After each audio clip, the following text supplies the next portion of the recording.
Hello friends. Did you know that nearly 80% of those who watch my videos aren't subscribed? If you enjoy the content, I'd truly appreciate it if you hit that subscribe button. It helps a lot. Also, don't forget to leave a like and share your thoughts in the comments. Your interaction not only supports the channel's growth, but also helps these stories reach more people. Thank you all for being here. By the way, where are you watching from? Let me know in the comments. In the bitter winter of 1982, CIA agent Chester Hawkins received orders that would haunt him for the rest of his career. The assignment seemed routine enough when his handler Doris briefed him in a sterile conference room at Langley. Chester was 34 years old, a seasoned operative with 8 years of experience in Eastern European operations, and Prague represented just another mission in the endless chess game of Cold War intelligence. Doris was a chain-smoking woman in her 50s with steel-gray hair and the kind of penetrating stare that could extract confessions from stone. She spread a series of black and white surveillance photographs across the metal table between them, each showing the same unremarkable middle-aged man with thick glasses and a rapidly receding hairline. "Target is Dr. Václav Novak," Doris began, tapping one of the photographs with a manicured fingernail. "Works at the Institute of Physics in Prague. Our sources indicate he has access to Soviet nuclear research documents through his collaboration with Russian scientists. Intelligence suggests he's financially desperate, which makes him a prime candidate for recruitment." Chester studied the photographs carefully. Dr. Novak appeared to be the epitome of the absent-minded professor, clutching research papers and wearing the same threadbare coat in every surveillance shot. He looked harmless, perhaps even sympathetic, which Chester knew from experience often made targets more dangerous to an operative's psychological well-being. "What's my cover identity?" Chester asked, though he suspected he already knew the answer. "You'll be Floyd Peterson, a Canadian physics professor on sabbatical. We've established a complete academic background for you at the University of Toronto, including published research papers and genuine expertise in quantum mechanics. Your MIT education before joining the agency makes this cover particularly solid." The plan was elegantly simple. Chester would spend 3 months at the Institute of Physics, gradually building a relationship with Dr. Novak, and eventually recruiting him as a source. The Czech physicist's precarious financial situation, supporting both an elderly mother and a disabled brother on an academic salary, made him vulnerable to monetary incentives. "Any particular intelligence priorities?" Chester inquired, though he knew Doris would only reveal what he absolutely needed to know. "Soviet nuclear weapons research," she replied curtly. "Dr. Novak has been consulting on theoretical calculations for their weapons program. We need to know what they're developing and how close they are to breakthrough technologies." Chester felt the familiar mixture of anticipation and anxiety that preceded every deep cover assignment. Living someone else's identity for months at a time required a psychological flexibility that not every operative possessed. The key was maintaining enough emotional distance to remember who you really were, while becoming convincing enough in your cover to fool trained intelligence officers and suspicious academics. 3 days later, Chester crossed the Austrian border into Czechoslovakia, using his carefully crafted Floyd Peterson passport. The journey to Prague took him through snow-covered countryside, dotted with gray industrial complexes and Soviet-era apartment blocks that looked like concrete monuments to communist efficiency. Everything appeared exactly as his training had prepared him to expect: cold and oppressive, and thoroughly Eastern European. The Institute of Physics occupied an imposing brutalist building in Prague's University District, its concrete facade blackened by decades of coal smoke and industrial pollution. Chester's contact there was Professor Milan Kraus, the the department head who had arranged for the visiting Canadian researcher through carefully orchestrated academic channels. Professor Krauss proved to be a tall, nervous man, with the kind of enthusiastic energy that suggested he rarely received visitors from the capitalist world. "Dr. Peterson, welcome to Prague." Professor Krauss pumped Chester's hand with obvious excitement. "We are tremendously honored to have someone of your caliber joining our research team. Your published work on quantum field applications is quite remarkable, though I must admit some of the mathematical implications are beyond my own expertise." Chester had spent weeks memorizing Floyd Peterson's fictional academic background, including detailed technical knowledge that would withstand scrutiny from genuine physicists. Nevertheless, he felt the familiar flutter of anxiety that accompanied any test of his cover identity. One incorrect detail or moment of uncertainty could unravel months of careful preparation. "Thank you, Professor Krauss. I'm looking forward to collaborating with your team and learning about the innovative research being conducted here." The Institute provided Chester with a small office on the 3rd floor, directly across the hallway from Dr. Novak's cluttered laboratory. This proximity was no accident. Doris had worked for months through various academic intermediaries to ensure Chester's placement in that exact location. From his office window, Chester could see the gray waters of the Vltava River winding through Prague's ancient city center, with the imposing spires of Prague Castle rising like medieval sentinels in the distance. On his first morning at the Institute, Chester made his initial contact with Dr. Novak. The Czech physicist was hunched over a desk covered with research papers, mathematical equations scrawled in cramped handwriting across every available surface. When Chester knocked on the open door, Dr. Novak looked up with startled eyes behind thick glasses that magnified his expression of perpetual bewilderment. "Dr. Novak? I'm Floyd Peterson, the visiting researcher from Toronto. Professor Krauss suggested we might discuss some collaborative possibilities." Dr. Novak's English proved to be heavily accented but quite sophisticated, suggesting extensive exposure to Western academic literature. "Ah, yes, the Canadian professor. Please, come in, though I must warn you that my office is not organized according to any system that normal people would recognize." This was clearly an understatement. Research papers were stacked in precarious towers on every available surface, and the air was thick with the smell of stale coffee and cigarette smoke. Mathematical equations covered a large blackboard, and several smaller whiteboards were filled with calculations that had been erased and rewritten multiple times. Dr. Novak cleared a chair for Chester by moving a pile of scientific journals to the floor, where they joined several other similar piles. "Professor Krauss mentioned that your research focuses on nuclear physics applications," Chester said, settling into the chair and trying to appear genuinely interested rather than professionally motivated. "I'd be very interested to hear about your current projects." Dr. Novak's expression immediately became guarded, and Chester recognized the automatic cautiousness that characterized academics working under communist surveillance.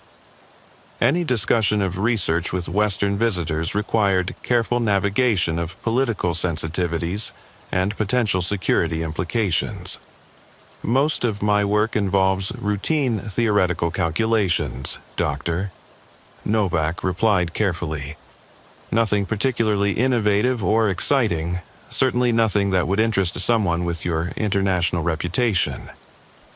Chester understood that this was likely both true and false simultaneously. Dr. Novak's official research was probably mundane, but his consultation work for Soviet weapons programs was almost certainly far more sensitive and interesting. The challenge would be gradually building enough trust to access information about the classified projects. "Of course, I understand the constraints you work under here. Perhaps we could start with purely theoretical discussions. I'm always interested in different approaches to complex mathematical problems." Over the following weeks, Chester methodically built a relationship with Dr. Novak. They began meeting for coffee in the Institute's cramped break room, discussing physics concepts and sharing carefully edited stories about their respective academic careers. Chester was particularly careful to let Dr. Novak lead their conversations, never pushing too aggressively for information that might trigger the physicist's security instincts. Dr. Novak proved to be intellectually curious far beyond his scientific specialty. He spoke knowledgeably about literature, philosophy, and history, often making references to Czech cultural figures that Chester had to pretend to understand while mentally noting them for later research. During these conversations, Chester began to notice something that troubled his professional instincts. He was genuinely enjoying Dr. Novak's company. This represented dangerous territory for an undercover operative. Chester had been extensively trained to maintain emotional distance from recruitment targets, but Dr. Novak's gentle personality and obvious intellectual integrity made it increasingly difficult to view him merely as a source to be exploited. The Czech physicist spoke about his family with deep affection, describing his elderly mother's struggle with severe arthritis and his younger brother's remarkable courage in dealing with a congenital disability that had left him partially paralyzed. The family situation was exactly what made Dr. Novak vulnerable to recruitment. His academic salary was insufficient to cover the expensive medical treatments his family required, and Chester could see the stress of financial pressure in the physicist's increasingly haggard appearance. Dark circles under his eyes suggested chronic insomnia, and his clothes showed signs of being worn repeatedly without proper cleaning. After 6 weeks at the Institute, Chester felt ready to make his first tentative recruitment approach. He invited Dr. Novak for dinner at a small restaurant near the university, choosing a location that would provide privacy for their conversation while offering excellent surveillance detection opportunities. The restaurant occupied the basement of a medieval building, with heavy stone walls and dim lighting that would make electronic surveillance extremely difficult. "Václav," Chester said, using Dr. Novak's first name for the first time. "I hope you won't consider this presumptuous, but I've noticed you seem concerned about financial matters." Dr. Novak's face flushed slightly, and he stared at his untouched plate of goulash. "It is nothing unusual, Floyd. Just the normal difficulties of academic life under socialism. I might be able to help with that situation," Chester continued carefully, knowing that this moment could either advance his mission or destroy months of careful relationship building. "I have connections with various research foundations in North America. They're always seeking brilliant physicists for collaborative projects, and the financial compensation can be quite substantial." The offer hung in the air between them like smoke from Dr. Novak's cigarette. Chester watched the Czech physicist's internal struggle play out across his expressive features, clearly weighing desperate financial need against personal principles and potential security risks. "What kind of collaborative work would be involved?" Dr. Novak asked finally, his voice barely audible above the restaurant's background noise. Chester felt his pulse accelerate. This was the moment he had been working toward for weeks, the crucial transition from relationship building to active recruitment. Primarily information sharing about general research directions in Eastern European physics. Nothing classified or politically sensitive, of course, just the kind of academic exchange that would help Western researchers understand current trends and methodologies. This was, Chester knew, a significant understatement of what Doris ultimately wanted. The CIA's true objective was gaining access to specific details about Soviet nuclear weapons research that Dr. Novak had been exposed to through his consultation work, but revealing this level of detail would almost certainly frighten away the target. Dr. Novak nodded slowly, but Chester could see the internal conflict continuing behind his thick glasses. "I would need time to consider such an arrangement." "Of course. Take all the time you need to think it through." As they walked back through Prague's cobblestone streets after dinner, Chester experienced a mixture of professional satisfaction and personal unease. He was successfully executing his mission according to established agency protocols, but the growing friendship with Dr. Novak was complicating his emotional response to the operation in ways his training hadn't prepared him for. That night, alone in his spartanly furnished apartment, Chester composed his first detailed progress report to Doris. He described his successful initial approach to Dr. Novak without mentioning the conflicted feelings the recruitment was generating. In the ruthless world of Cold War intelligence operations, personal emotions were considered weaknesses to be overcome rather than legitimate concerns to be addressed or analyzed. But as Chester sealed the envelope containing his encrypted message, he couldn't escape the nagging feeling that this assignment was going to test his psychological resilience in unprecedented ways. The boundary between Chester Hawkins and Floyd Peterson was already beginning to blur in subtle but disturbing ways, and he had the uncomfortable sense that the worst was yet to come. 3 weeks passed before Dr. Novak provided Chester with an answer to his recruitment proposal. During this period, Chester maintained his routine at the Institute of Physics, attending seminars and continuing his masquerade as Floyd Peterson, the visiting Canadian researcher. But his entire focus remained fixed on reading Dr. Novak's mood and behavior, searching for subtle indicators of which direction the recruitment might ultimately proceed. The Czech physicist displayed increasingly erratic behavior during these crucial weeks. He arrived at work later than usual, often appearing disheveled and distracted during their regular coffee conversations. Chester observed him spending long hours alone in his laboratory after other staff members had departed for the day, sometimes remaining until well past midnight, according to the building's security guards. Chester interpreted these behavioral changes as evidence that Dr. Novak was seriously wrestling with the moral and practical implications of his recruitment proposal. The physicist was clearly weighing the substantial financial benefits against the enormous personal risks inherent in collaborating with Western intelligence services, even under the relatively benign cover story that Chester had provided. On a cold Tuesday morning in early March, Dr. Novak appeared at Chester's office door with unusual urgency. His face was noticeably pale, and his hands trembled slightly as he clutched a steaming cup of coffee that had clearly been prepared with excessive haste. "Floyd, might I speak with you privately about a personal matter? Perhaps we could take a walk along the river where we won't be disturbed." Chester immediately recognized this as the moment of decision. The location request suggested that Dr. Novak had concluded their conversation required absolute privacy, which could only mean he was ready to discuss the recruitment proposal in concrete terms. "Of course, Václav. Let me retrieve my coat and we can walk wherever you feel most comfortable." They departed the Institute in silence, walking through Prague's University district until they reached the famous Charles Bridge.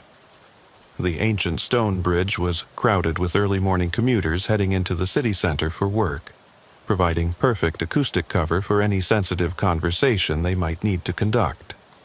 Dr. Novak guided them to a position near one of the bridge's ornate statue-topped pillars, where the noise of heavy foot traffic would effectively mask their words from any potential surveillance. "Floyd, I have been thinking very carefully about the opportunity you described, Doctor," Novak began, his voice barely audible above the surrounding urban noise. "My financial situation has become quite desperate in recent months. My mother requires expensive medical treatments for her arthritis that I simply cannot afford on my current academic salary, and my brother's disability requires specialized care that costs more than I earn." Chester felt his chest tighten with a complex mixture of professional satisfaction and personal guilt. The recruitment was proceeding exactly according to the operational plan that Doris had outlined. But Dr. Novak's obvious emotional distress made Chester feel increasingly uncomfortable about exploiting the physicist's desperate family circumstances. "I want very much to help my family, Doctor," Novak continued, his words carefully chosen, "but I also want to establish very clear boundaries about what I can and cannot provide in any collaborative arrangement. I will not betray my country's fundamental interests or endanger my colleagues at the Institute. If your research foundation can accept those ethical limitations, then perhaps we can develop some form of working relationship." The terms were actually more favorable than Chester had dared to hope for during his mission planning. Dr. Novak was essentially volunteering to become a CIA asset, while simultaneously establishing boundaries that would make him feel morally comfortable about the arrangement. From an operational perspective, this represented the ideal outcome for a recruitment approach. However, the moral implications felt far heavier than Chester had anticipated. Dr. Novak wasn't being recruited through ideological conviction or personal greed. Instead, he was being systematically coerced by desperate family circumstances that Chester was now prepared to exploit for intelligence purposes. "Václav, I completely understand and respect your position," Chester replied, trying to project sincerity while suppressing his growing moral discomfort. "The Foundation values ethical collaboration above all other considerations. We would never request anything that might conflict with your personal principles or professional obligations." Dr. Novak nodded thoughtfully, but Chester could observe that the physicist remained skeptical about these reassurances. "What specific types of information would be required from me?" Chester had rehearsed this crucial moment numerous times during his operational preparation. "Periodic reports about general research directions at your institute and similar facilities throughout Eastern Europe. Nothing classified or militarily sensitive, naturally, just the kind of information that would help Western researchers understand current trends and methodological approaches in socialist scientific institutions." This representation was, Chester understood perfectly well, a significant understatement of the CIA's ultimate objectives. Doris had made it explicitly clear that Chester's primary mission was gaining access to detailed information about Soviet nuclear weapons research that Dr. Novak had been exposed to through his consultation work with Russian scientists. But revealing this level of operational detail would almost certainly terrify the target and destroy any possibility of successful recruitment. The financial compensation would be $500 per month, Chester added, knowing that this amount represented the decisive factor in Dr. Novak's decision-making process. All payments would be processed through a Swiss banking account that ensures complete confidentiality for both parties. The sum represented more than triple Dr. Novak's official academic salary, enough to transform his family's financial situation completely. Chester watched as the Czech physicist's eyes widened with a mixture of desperate relief and profound apprehension. $500 could solve every financial problem that had been keeping Dr. Novak awake at night, but accepting the money would cross a moral line that could never be uncrossed. "I need absolute assurance that my family will be protected if something goes wrong with this arrangement, Doctor," Novak said after a prolonged silence, during which Chester could practically see him calculating the financial implications. "You have my complete personal guarantee that every possible precaution will be implemented to ensure your safety and that of your family members," Chester replied, though he knew from extensive experience that such promises were often impossible to fulfill in the unpredictable world of international intelligence operations. Dr. Novak extended his hand for the handshake that would formalize their covert agreement. As Chester grasped the physicist's cold fingers, he experienced the disturbing sensation that he was dragging a fundamentally decent man into a world of moral compromise and potentially lethal danger. Their first actual intelligence exchange was scheduled for the following week in Wenceslas Square, one of Prague's most famous public spaces. Chester had suggested they meet at the statue of St. Wenceslas under the pretense of discussing the historical significance of the monument, but the location actually provided excellent opportunities for surveillance detection and multiple escape routes if their meeting was somehow compromised. Dr. Novak appeared visibly nervous as he approached the designated meeting point, glancing around frequently and clutching a manila envelope against his chest with obvious anxiety. Chester had provided basic instruction in elementary tradecraft procedures, but the physicist's nervousness was apparent to anyone paying careful attention to his behavior. "Do you have the material I requested?" Chester asked quietly as they stood together admiring the bronze statue, speaking in conversational tones that would appear natural to casual observers. "Yes, but I must tell you, I am extremely uncomfortable with this entire arrangement, Doctor," Novak replied, his voice tight with stress. "These documents contain information about ongoing research, collaboration between my institute and colleagues at several facilities in Moscow. Sharing them feels like a fundamental betrayal of professional trust." Chester felt a powerful wave of guilt wash over him as he recognized the genuine moral anguish in Dr. Novak's voice.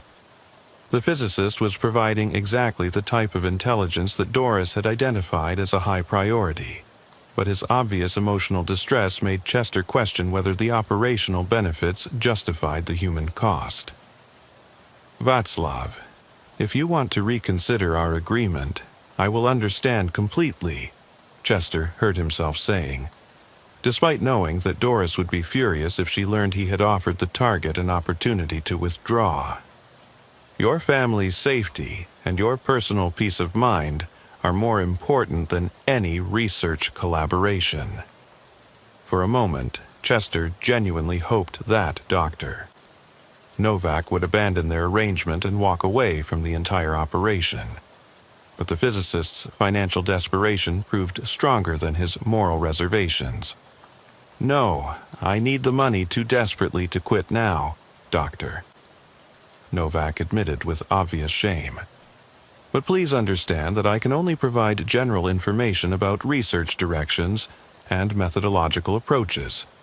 I cannot and will not share anything that might compromise specific weapons projects or endanger individual researchers." Dr. Novak handed over the manila envelope with palpable reluctance. Chester accepted it without examining the contents, knowing that reviewing classified documents in a public location would represent a serious breach of basic security protocols. "The first payment will be deposited into your account within 48 hours, Chester assured him, though he could see that financial considerations were no longer providing Dr. Novak with much emotional comfort. Over the subsequent weeks, Chester and Dr. Novak established a regular routine for their intelligence exchanges. They would meet every 2 weeks at carefully selected locations throughout Prague, always maintaining the cover story of academic discussions or cultural sightseeing activities. Dr. Novak would provide documents or detailed verbal reports about research activities at his institute and related facilities, while Chester would confirm that the promised payments had been properly deposited into the Swiss account.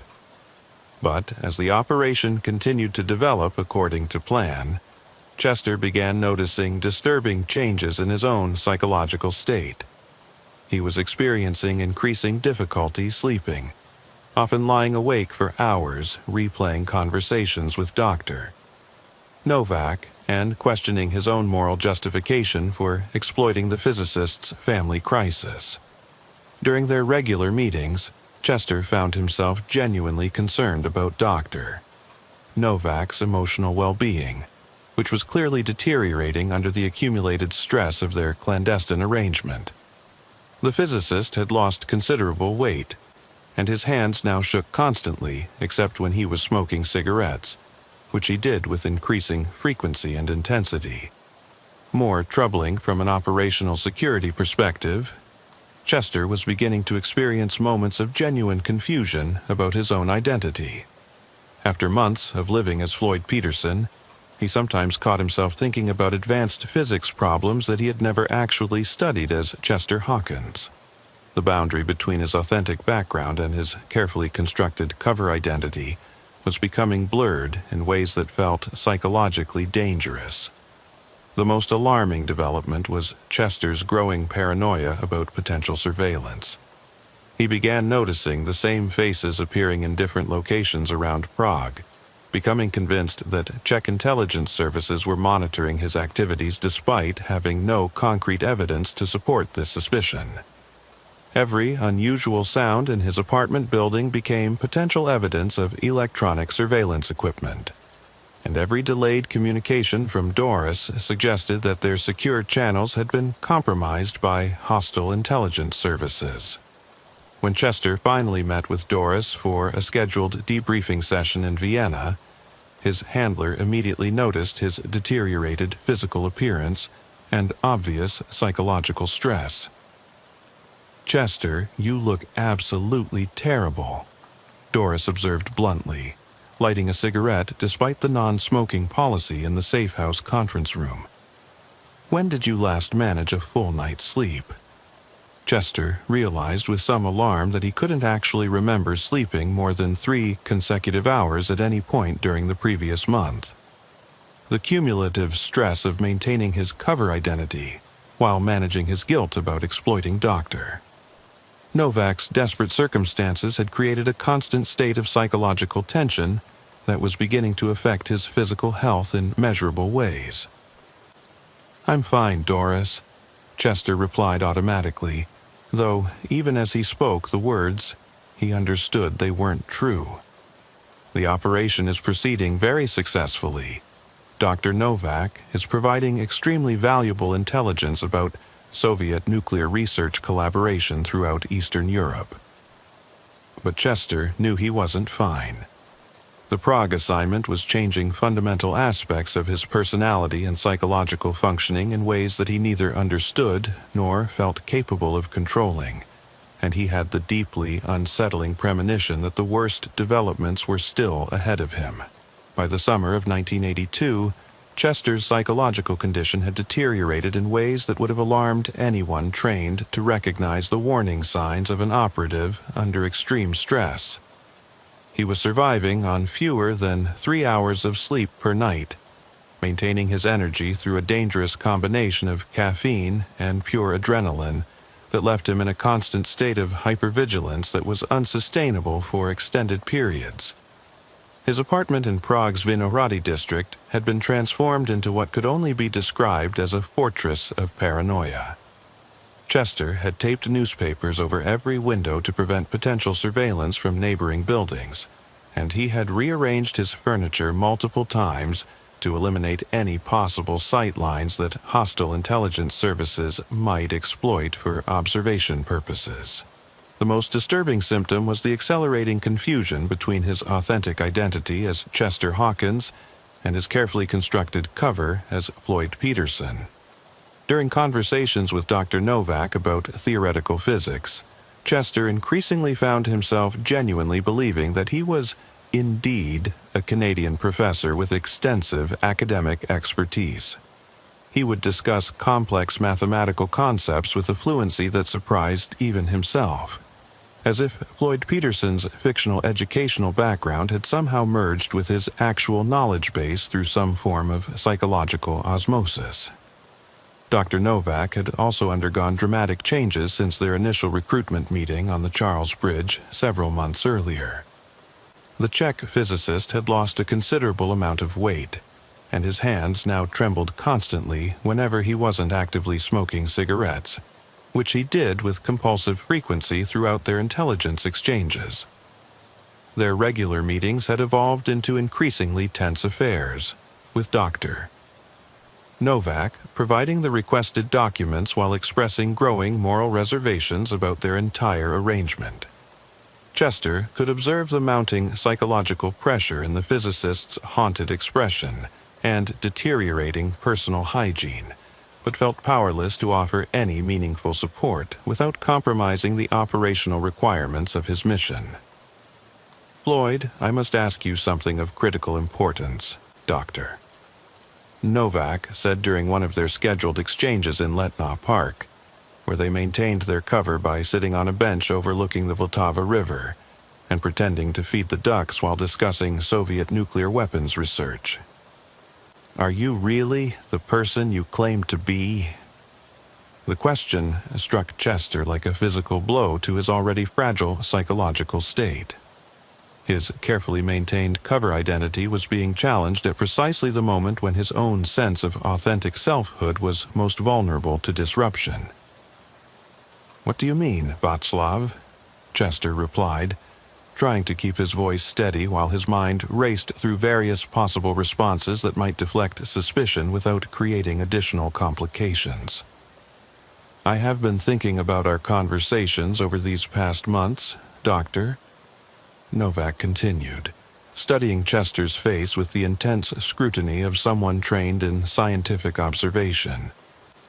"Your knowledge of theoretical physics is remarkably sophisticated, far beyond what most university professors possess.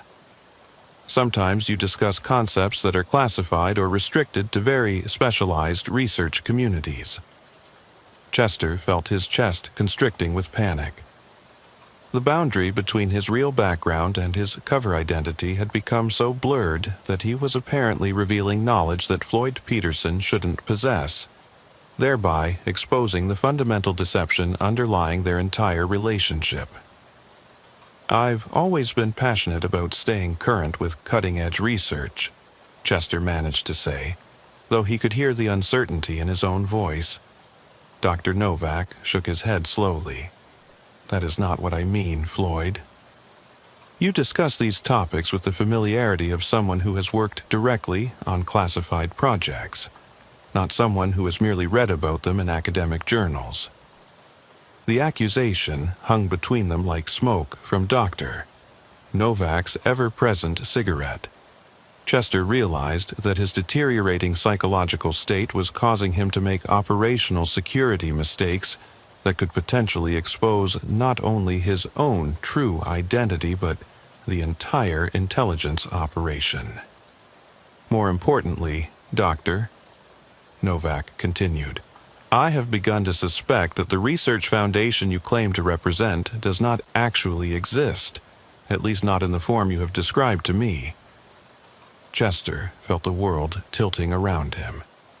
If Dr. Novak had discovered that Floyd Peterson was a fabricated identity, then months of careful work might be destroyed, and Chester himself could be exposed as a CIA operative operating illegally within Czechoslovakia. "Václav, I think the stress of our arrangement is making you imagine problems that don't actually exist," Chester said, attempting to project calm authority, while his internal alarm system screamed warnings about immediate danger. "Perhaps you are correct, Doctor," Novak replied, but his tone suggested he remained unconvinced. "However, I have decided that I can no longer continue providing information, regardless of my family's financial needs. The moral burden has become unbearable." This represented the operational nightmare that Chester had been dreading since the beginning of the assignment. Not only was his cover identity under suspicion, but his carefully cultivated asset was preparing to terminate their intelligence relationship, thereby eliminating the primary justification for Chester's continued presence in Prague. "I understand your concerns," Chester said, though he felt anything but understanding. "But consider the good that our collaboration is accomplishing. The information you provide helps promote peaceful scientific cooperation between East and West." Dr. Novak laughed bitterly. "Floyd, or whoever you really are, We both know that the documents I have been providing contain military applications. I am not naive about the ultimate uses of nuclear weapons research." The conversation continued for another 30 minutes, but Chester knew that he had lost control of the situation. Dr. Novak had apparently decided to withdraw from their arrangement regardless of the financial consequences, and Chester lacked both the leverage and the psychological stability necessary to change his mind. That evening, alone in his increasingly paranoid apartment, Chester attempted to compose a status report for Doris that would explain the operational setback without revealing the extent of his personal psychological deterioration. But every sentence he wrote seemed to expose additional evidence of his compromised mental state.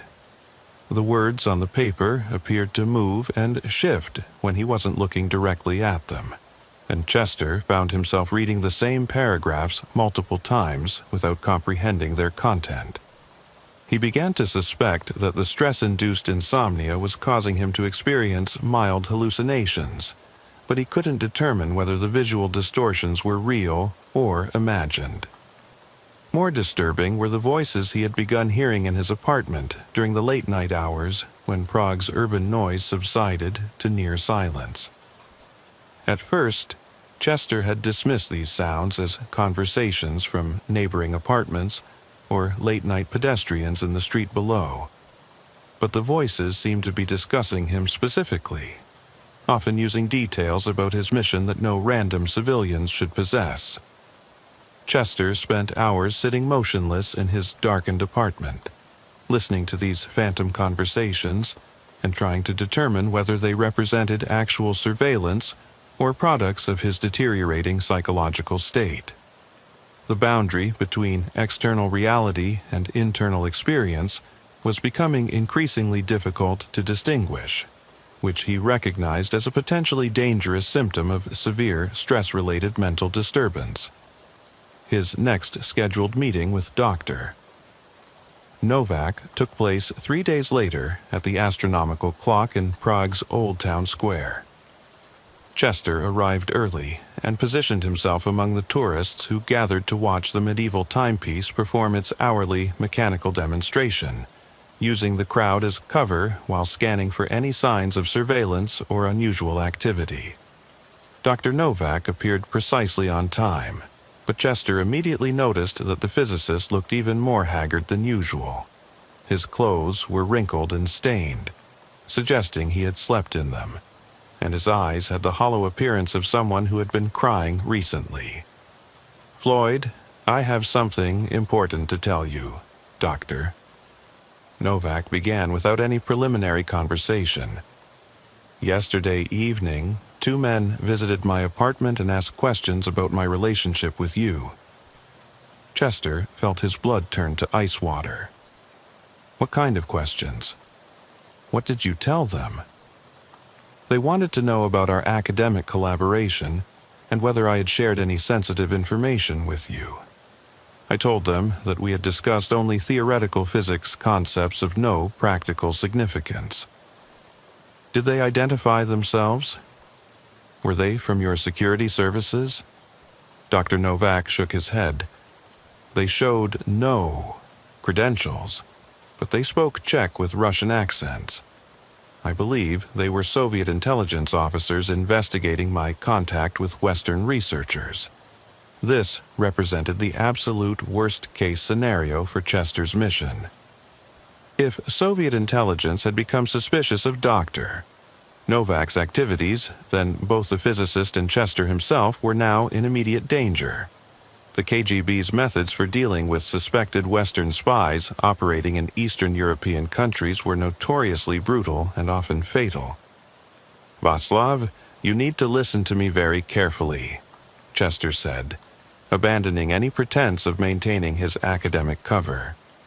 "If Soviet intelligence suspects you of espionage activities, your life may be in danger. We need to consider options for getting you and your family out of the country." Dr. Novak stared at Chester with a mixture of fear and dawning comprehension.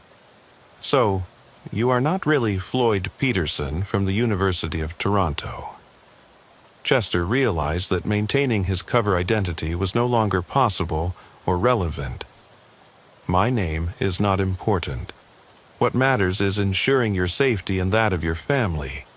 You are an American spy, Doctor, Novak said, though his tone suggested resignation rather than accusation. I have been collaborating with the CIA without fully understanding the implications. Chester couldn't deny the accuracy of this assessment. The important thing now is protecting you from the consequences of our relationship. I can arrange for your exfiltration to the West, where you and your family would be safe and financially secure. Dr. Novak was silent for several long minutes, watching the crowds of tourists photographing Prague's medieval architecture. When he finally spoke, his voice was filled with profound sadness. Floyd, Chester, whoever you are, I cannot abandon my country, even to save my own life. My mother is too ill to travel, and my brother requires specialized medical care that would be impossible to arrange secretly. Chester felt a crushing weight of guilt and professional failure. He had successfully recruited Dr. Novak as an intelligence asset, but the operation had now placed an innocent family in mortal danger while accomplishing questionable strategic objectives. "What will you do?" Chester asked, though he dreaded hearing the answer. "I will tell the Soviet investigators that you attempted to recruit me for espionage purposes, but that I refused to cooperate and immediately reported the approach to appropriate authorities. This may provide enough credibility to protect my family." Chester understood that this represented Dr. Novak's only realistic option for survival, even though it would effectively terminate his own mission and potentially expose him to arrest by Czech security services. "I'm sorry, Václav. I never intended for this situation to endanger you or your family." Dr. Novak managed a weak smile. "I believe that you are a fundamentally decent person who became trapped in an indecent profession. I hope you find a way to live with the choices you have made." This was the last conversation Chester would ever have with Dr.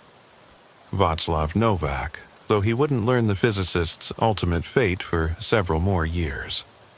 Following his final meeting with Dr. Novak at the astronomical clock, Chester's psychological state collapsed completely. The realization that his operation had placed an innocent family in mortal danger shattered what remained of his professional composure and personal identity. But as the days passed in his Prague apartment, something far more disturbing than guilt began to consume him.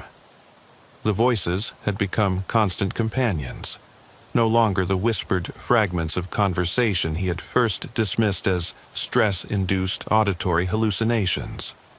These were clear, detailed discussions occurring just beyond the range of normal hearing, speaking about Chester's psychological profile, his childhood traumas, his deepest fears, information that should have been known only to him and his CIA psychological evaluation files. Subject shows accelerated breakdown patterns beyond our initial projections, one voice observed with the clinical detachment of a researcher discussing laboratory data. The Floyd-Peterson integration is proceeding at a rate that threatens complete identity dissolution within 72 hours. Chester Hawkins is disappearing faster than we anticipated, another voice replied, speaking with the authority of someone reviewing experimental results. Soon there will be only Peterson, and Peterson was never real to begin with. The question is whether anything authentic will remain when the process completes. Chester tried desperately to ignore these phantom conversations, but they contained technical details about CIA psychological research programs that he had never heard of during his 15 years with the agency. The voices discussed experimental procedures, subject selection criteria based on personality profiles, and long-term studies of identity dissolution in deep cover operatives who had been subjected to prolonged psychological conditioning. More disturbing were the specific details they seemed to know about his childhood, his recruitment into the CIA, and psychological vulnerabilities that Chester had never discussed with anyone, including his handlers and psychological evaluators. The voices spoke about traumatic events from his past with an intimate knowledge that suggested access to comprehensive psychological files that went far beyond standard agency personnel records. On the fourth day after his final meeting with Dr. Novak, while searching his apartment for listening devices that might explain the mysterious voices, Chester discovered something that made his blood run cold. Hidden beneath a loose floorboard in his bedroom was a thick manila folder that he had never seen before, sealed with official CIA classification stamps and labeled with his name and employee identification number. Inside the folder were dozens of psychological evaluation reports, medical records, consent forms, and experimental protocols, all bearing his signature and dating back several years before his Prague assignment. The documents were written in the technical language of psychological research, describing procedures and methodologies that Chester had no memory of participating in or even hearing about during his CIA career. The files revealed that Chester Hawkins had volunteered for an experimental CIA program designated Project Mirror approximately 3 years before his Prague assignment. According to the documentation, Project Mirror was designed to test the limits of identity manipulation in deep cover operations, using advanced psychological conditioning techniques to create operatives who could maintain multiple fictional personas indefinitely without experiencing psychological breakdown or identity confusion. But the most shocking revelation was contained in a series of neurological and psychological assessment reports that described systematic memory modification procedures. According to these documents, Chester's recollections of his childhood in Ohio, his recruitment into the CIA, his training at the farm, and even his professional relationship with handler Doris had been artificially implanted as part of the experimental conditioning process. His real identity, his actual personal history, his authentic memories and emotional attachments had been systematically erased and replaced with a carefully constructed background designed to support multiple levels of cover identities for use in extended deep cover operations. The Chester Hawkins, who thought he was reading these files, was nothing more than an artificially created persona, no more real than Floyd Peterson. As Chester read through the documents with mounting horror and disbelief, he found detailed psychological profiles analyzing his predicted responses to various operational scenarios. The researchers had apparently anticipated his growing emotional attachment to Dr. Novak with remarkable accuracy, describing it as a typical response pattern for subjects with his particular psychological conditioning and artificial memory structure. Even more chilling were the behavioral analysis reports that predicted his eventual psychological breakdown under the stress of maintaining multiple false identities while conducting morally ambiguous recruitment operations. The researchers had known exactly when and how Chester would begin to experience identity confusion, paranoid ideation, and auditory hallucinations, because these responses were built into the conditioning process as safeguards against complete psychological collapse. The most disturbing discovery was a series of surveillance photographs and video stills showing Chester throughout his entire Prague assignment, documenting every meeting with Dr. Novak, every moment of private moral anguish, every paranoid episode and psychological breakdown. He hadn't been conducting a clandestine intelligence operation. He had been performing for hidden cameras as a test subject in a psychological experiment. Every conversation with Dr.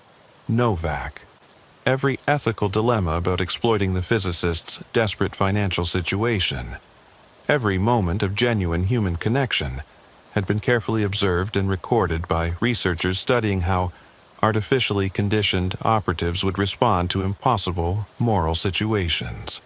But the final document in the folder was what made Chester's hands shake with terror as he read it. A termination order, signed by CIA Director William Casey himself, dated for 3 days in the future. The experimental phase of Project Mirror was scheduled to conclude with Chester's accidental death during a staged confrontation with Czech security services. According to the termination protocol, Chester's psychological breakdown and the detailed behavioral data collected during his Prague assignment would be archived for use in refining future experimental procedures. His death would appear to result from a nervous breakdown following a failed intelligence operation, providing perfect cover for the elimination of a test subject whose knowledge of Project Mirror represented a security risk. Chester looked up from the documents to find Dr. Novak sitting calmly across from him at his kitchen table. But this wasn't the anxious, desperate physicist he had been attempting to recruit for months. This version of Doctor. Novak looked composed, professional, and spoke with perfect, unaccented English. "Hello, Chester. Or perhaps I should address you as Subject 47, which is how you're designated in the experimental records, Doctor," Novak said with a smile that contained no warmth or recognition of their previous relationship. "I've been waiting for you to discover those files. You were scheduled to find them today as part of the experiment's final phase." Chester stared at the man he had grown to genuinely care about over their months of interaction, realizing that every conversation, every shared moment of intellectual curiosity, every expression of concern about Dr. Novak's family situation had been a carefully scripted performance designed to study his psychological responses to emotional manipulation. "Who are you, really?" Chester asked, though he dreaded hearing the answer that would destroy the last connection he believed he had to authentic human experience. "Dr. Michael Harrison, CIA Psychological Operations Specialist with 15 years of experience in experimental behavioral conditioning," the man replied matter-of-factly. "I've been performing the role of Václav Novak for research purposes. Your emotional attachment to my character exceeded our most optimistic projections for the study's effectiveness." Chester felt his remaining grasp on reality crumbling around him like a building demolished by controlled explosions. If Dr. Novak was a CIA operative performing a role, if Chester Hawkins was an artificially constructed identity with implanted memories, if his entire life history was a fabricated background designed to support experimental cover identities, then who was he really? What authentic consciousness existed beneath all the layers of fictional personas and psychological conditioning? The beautiful irony of your situation, Doctor. Harrison continued with the detached interest of a researcher discussing fascinating experimental results, is that you've become so thoroughly convinced of being Chester Hawkins that you've apparently forgotten your original identity completely. The psychological conditioning has been more successful than we anticipated. The artificial persona has entirely displaced whatever authentic self existed before the experimental process began. "Tell me who I really am," Chester pleaded, desperate for some connection to genuine personal history that might anchor his dissolving sense of self. "What was my real name? Where did I come from before you created Chester Hawkins?" Dr. Harrison shook his head with what appeared to be genuine regret. That information was deemed operationally unnecessary for the experimental objectives. Your original identity was systematically destroyed during the conditioning process to make psychological space for the constructed personas we needed to test. According to our records, you are now essentially a purely artificial consciousness, a sophisticated collection of implanted memories, conditioned responses, and programmed emotional reactions with no authentic foundational identity. As Dr. Harrison spoke these words with clinical precision, Chester felt his sense of personal existence dissolving completely. If every memory he possessed was artificially created, every emotional response was programmed conditioning. Every thought pattern was the result of psychological manipulation, then he wasn't really a person at all. He was just an elaborate psychological simulation programmed to believe in its own existence, while researchers studied how artificial personalities would respond to impossible situations. The termination procedure is scheduled for tomorrow evening, Doctor, Harrison added, standing up from the kitchen table with the casual manner of someone concluding a routine business meeting. Your death will be staged to appear as the result of a complete nervous breakdown following a failed intelligence operation. Czech security services have already been briefed on your supposed mental instability and are prepared to cooperate with the staging. Chester watched Doctor. Harrison walked toward the apartment door, taking with him the last vestige of anything Chester had believed was real about his existence. "Wait!" Chester called out desperately. "If none of this is real, if I'm not real, then why does it matter? Why kill something that doesn't actually exist?" Dr. Harrison paused at the door and turned back with an expression that might have contained a trace of genuine sympathy. Because artificial consciousness that believes it's real can become unpredictable in ways that compromise operational security. You've served your purpose as an experimental subject, and now you represent a potential liability that needs to be eliminated. The door closed with finality that seemed to echo through Chester's dissolving sense of reality. Alone in his apartment as Prague's winter evening shadows lengthened through the windows, Chester realized that he was trapped in a nightmare from which there could be no awakening, because he himself might be nothing more than the nightmare. A fictional character who had somehow become convinced of his own existence. The phone rang, its shrill tone cutting through the oppressive silence.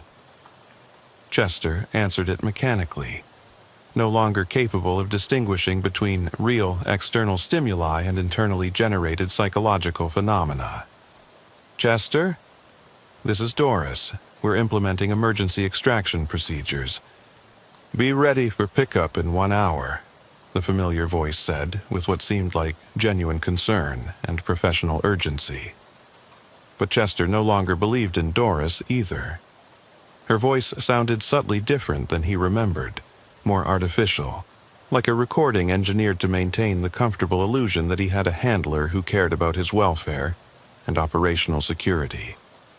Perhaps Doris had always been another element of the experimental framework, a fictional supervisor created to provide him with the psychological comfort of believing he was part of a legitimate intelligence operation.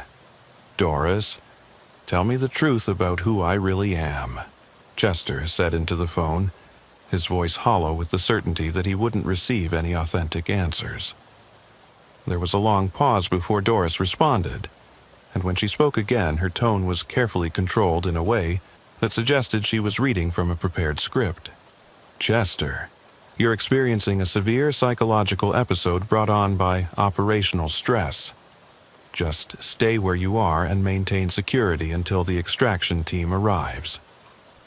"But Chester Hawkins isn't real," Chester replied, feeling strangely calm as he voiced this ultimate dissolution of his sense of self. "You created him through psychological conditioning. His memories, his personality, his professional background, all of it is artificial. So who is asking you this question? What is experiencing this conversation?"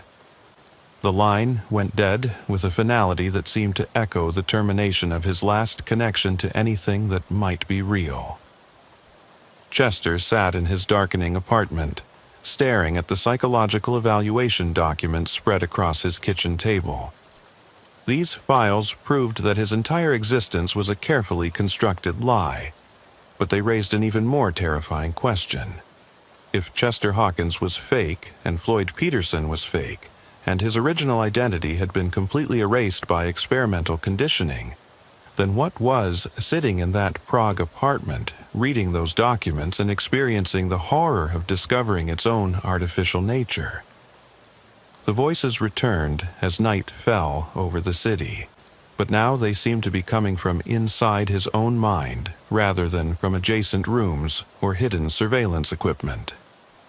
They discussed his case with the detached interest of researchers reviewing experimental data, analyzing his psychological responses to the revelation of his artificial nature. Subject 47 is experiencing complete ego dissolution, one voice observed. The artificial persona has collapsed, but there's insufficient authentic identity remaining to provide psychological stability. This level of identity destruction exceeds our experimental parameters, another voice replied.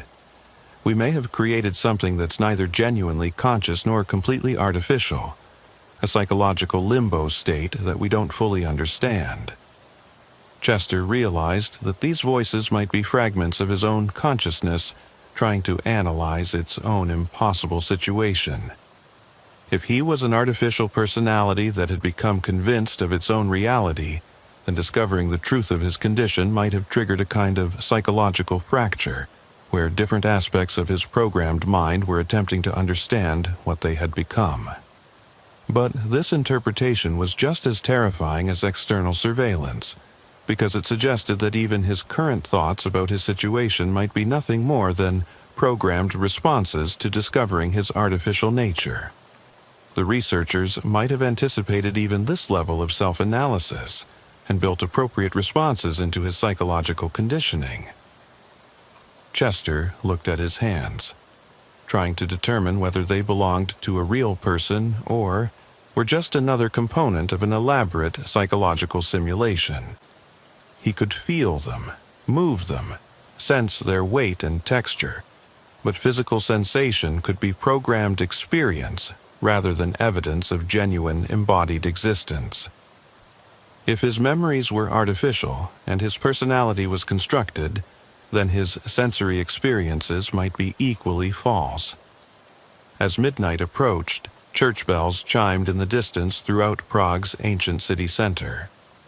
Chester counted each toll, wondering whether his ability to hear them represented real auditory input or just another layer of sensory programming designed to convince an artificial consciousness that it was experiencing genuine environmental stimuli. The most disturbing possibility was that there might be multiple levels of artificial experience, with each apparent revelation of truth being just another layer of psychological conditioning designed to study how artificial personalities would respond to discovering their own artificial nature. Perhaps even his current horror at learning that he wasn't real was itself a programmed response being observed and recorded by researchers studying the deepest levels of identity dissolution. Somewhere in the darkness outside his apartment, Chester could hear footsteps approaching through the narrow cobblestone streets. The sounds were measured and purposeful, suggesting multiple individuals moving with tactical coordination toward his building.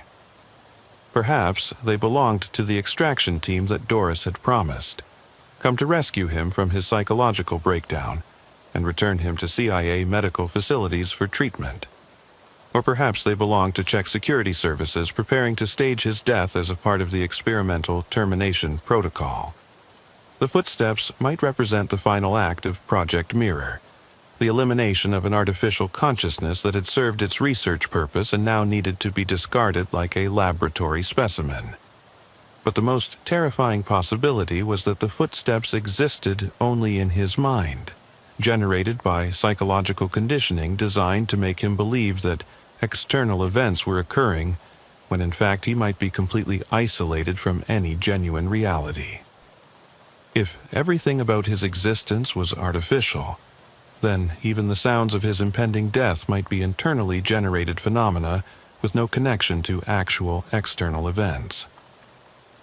The footsteps stopped outside his building, and Chester heard quiet voices speaking in what sounded like Czech or Russian, but he could no longer trust that these sounds represented real people conducting actual operations rather than programmed auditory experiences designed to complete his psychological conditioning or drive him to final breakdown. Someone knocked on his apartment door with the gentle persistence of visitors who expected to be admitted. A voice called his name, not Chester Hawkins, but a different name that he didn't recognize, but that somehow seemed familiar, as if it might belong to whoever he had been before the experimental conditioning began. Chester approached the door, but didn't open it. He realized that he couldn't trust any action he might take to represent genuine choice, rather than programmed behavior designed to complete some experimental protocol he didn't understand. If he was an artificial consciousness created for research purposes, then even his decisions about how to respond to external stimuli might be predetermined outcomes built into his conditioning. Through the peephole, Chester could see two figures standing in the hallway, but their faces were obscured by shadows, and he couldn't determine whether they were Czech security officers, CIA extraction personnel, or researchers come to observe the final phase of his psychological dissolution. They might not even be real people at all, but visual hallucinations generated by his collapsing artificial mind. "We know you're in there," one of the figures said, speaking in English with an American accent that suggested CIA affiliation. "We're here to help you, but you need to open the door and come with us voluntarily." But Chester no longer believed that help was possible, because he was no longer certain that he was real enough to be helped. If his entire existence was a sophisticated psychological simulation, then rescue would just mean transitioning from one level of artificial experience to another, never reaching anything that could be considered authentic reality. The knocking continued with increasing urgency, and Chester could hear the figures discussing whether to break down the door. Their conversation suggested they were operating under time constraints, as if his extraction or termination needed to be completed according to a predetermined schedule. Chester sat down in his kitchen chair, surrounded by the psychological evaluation documents that proved he was nothing more than an elaborate fiction. As the sounds of forced entry echoed through his apartment, he understood that he would never know whether the people coming for him were real, whether their intentions were benevolent or hostile, or whether they existed at all outside his artificial consciousness. The most terrifying realization was that even this moment of final uncertainty might be just another programmed response, designed to study how artificial personalities would react to the ultimate dissolution of their sense of reality. Chester might be nothing more than a psychological experiment observing itself, a fiction dreaming that it was discovering its own fictional nature.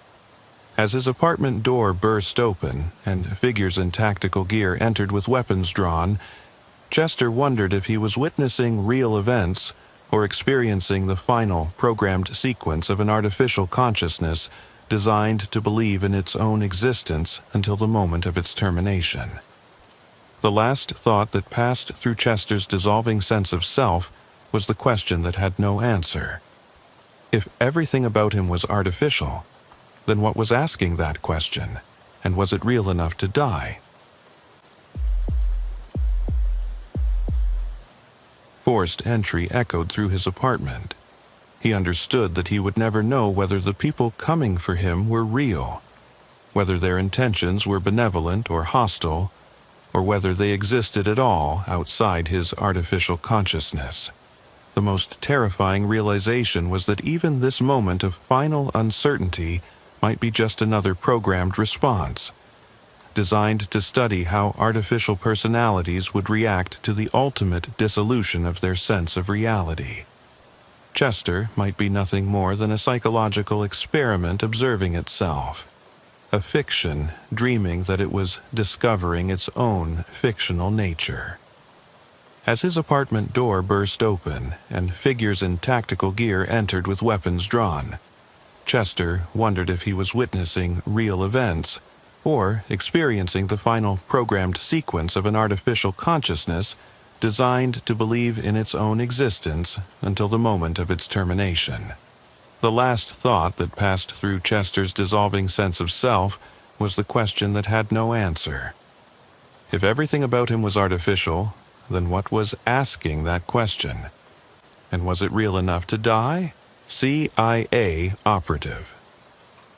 Ralph Morrison had always prided himself on his methodical approach to security protocols and his ability to maintain precise operational standards during extended assignments. During his 12-year career with the agency, he had developed an almost obsessive attention to detail that made him exceptionally effective at protective operations and asset management. His colleagues often joked about his compulsive security checks and elaborate documentation procedures, but these traits had kept him and his assets alive in hostile territories. The safe house assignment in rural Montana seemed perfectly suited to Ralph's meticulous nature. The briefing came from his supervisor Gladys Brennan at CIA headquarters in Langley, Virginia. Gladys was a veteran intelligence officer in her late 40s with prematurely gray hair and the kind of precise, no-nonsense approach that Ralph respected in operational management. "Ralph, we have a situation that requires someone with your particular attention to security protocols," Gladys explained, arranging several photographs in perfect alignment across her office desk. The images showed a remote farmhouse surrounded by dense forest, located approximately 40 miles northeast of Billings, Montana. "We have a high-value defector from the Russian Foreign Intelligence Service who needs comprehensive protection while we conduct extended debriefing sessions." The defector was Vernon Kozlov, a senior SVR officer who had been providing intelligence to the CIA for nearly 3 years before his network was compromised in Moscow. Vernon had managed to escape through a complex exfiltration operation, but his extensive knowledge of Russian intelligence operations made him both invaluable and extremely vulnerable to assassination attempts. "Your job is straightforward," Gladys continued. "Maintain security at the safe house, ensure Vernon's physical safety, and assist with his debriefing sessions when our interrogation specialists arrive. The assignment should last approximately 6 weeks, depending on how cooperative Vernon proves to be." Ralph studied the photographs of the Montana safe house. The building appeared to be a renovated farmhouse from the early 1900s, with modern security features discreetly integrated into its rustic appearance. Solar panels on the roof suggested off-grid electrical systems, and Ralph could see evidence of sophisticated communication equipment disguised as farming implements. "What kind of backup support will be available?" Ralph asked, though he suspected he already knew the answer. "Minimal. The nearest agency personnel are in Denver, approximately 8 hours away by car. Emergency communications are available through encrypted satellite phone, but routine contact will be limited to scheduled check-ins every 72 hours.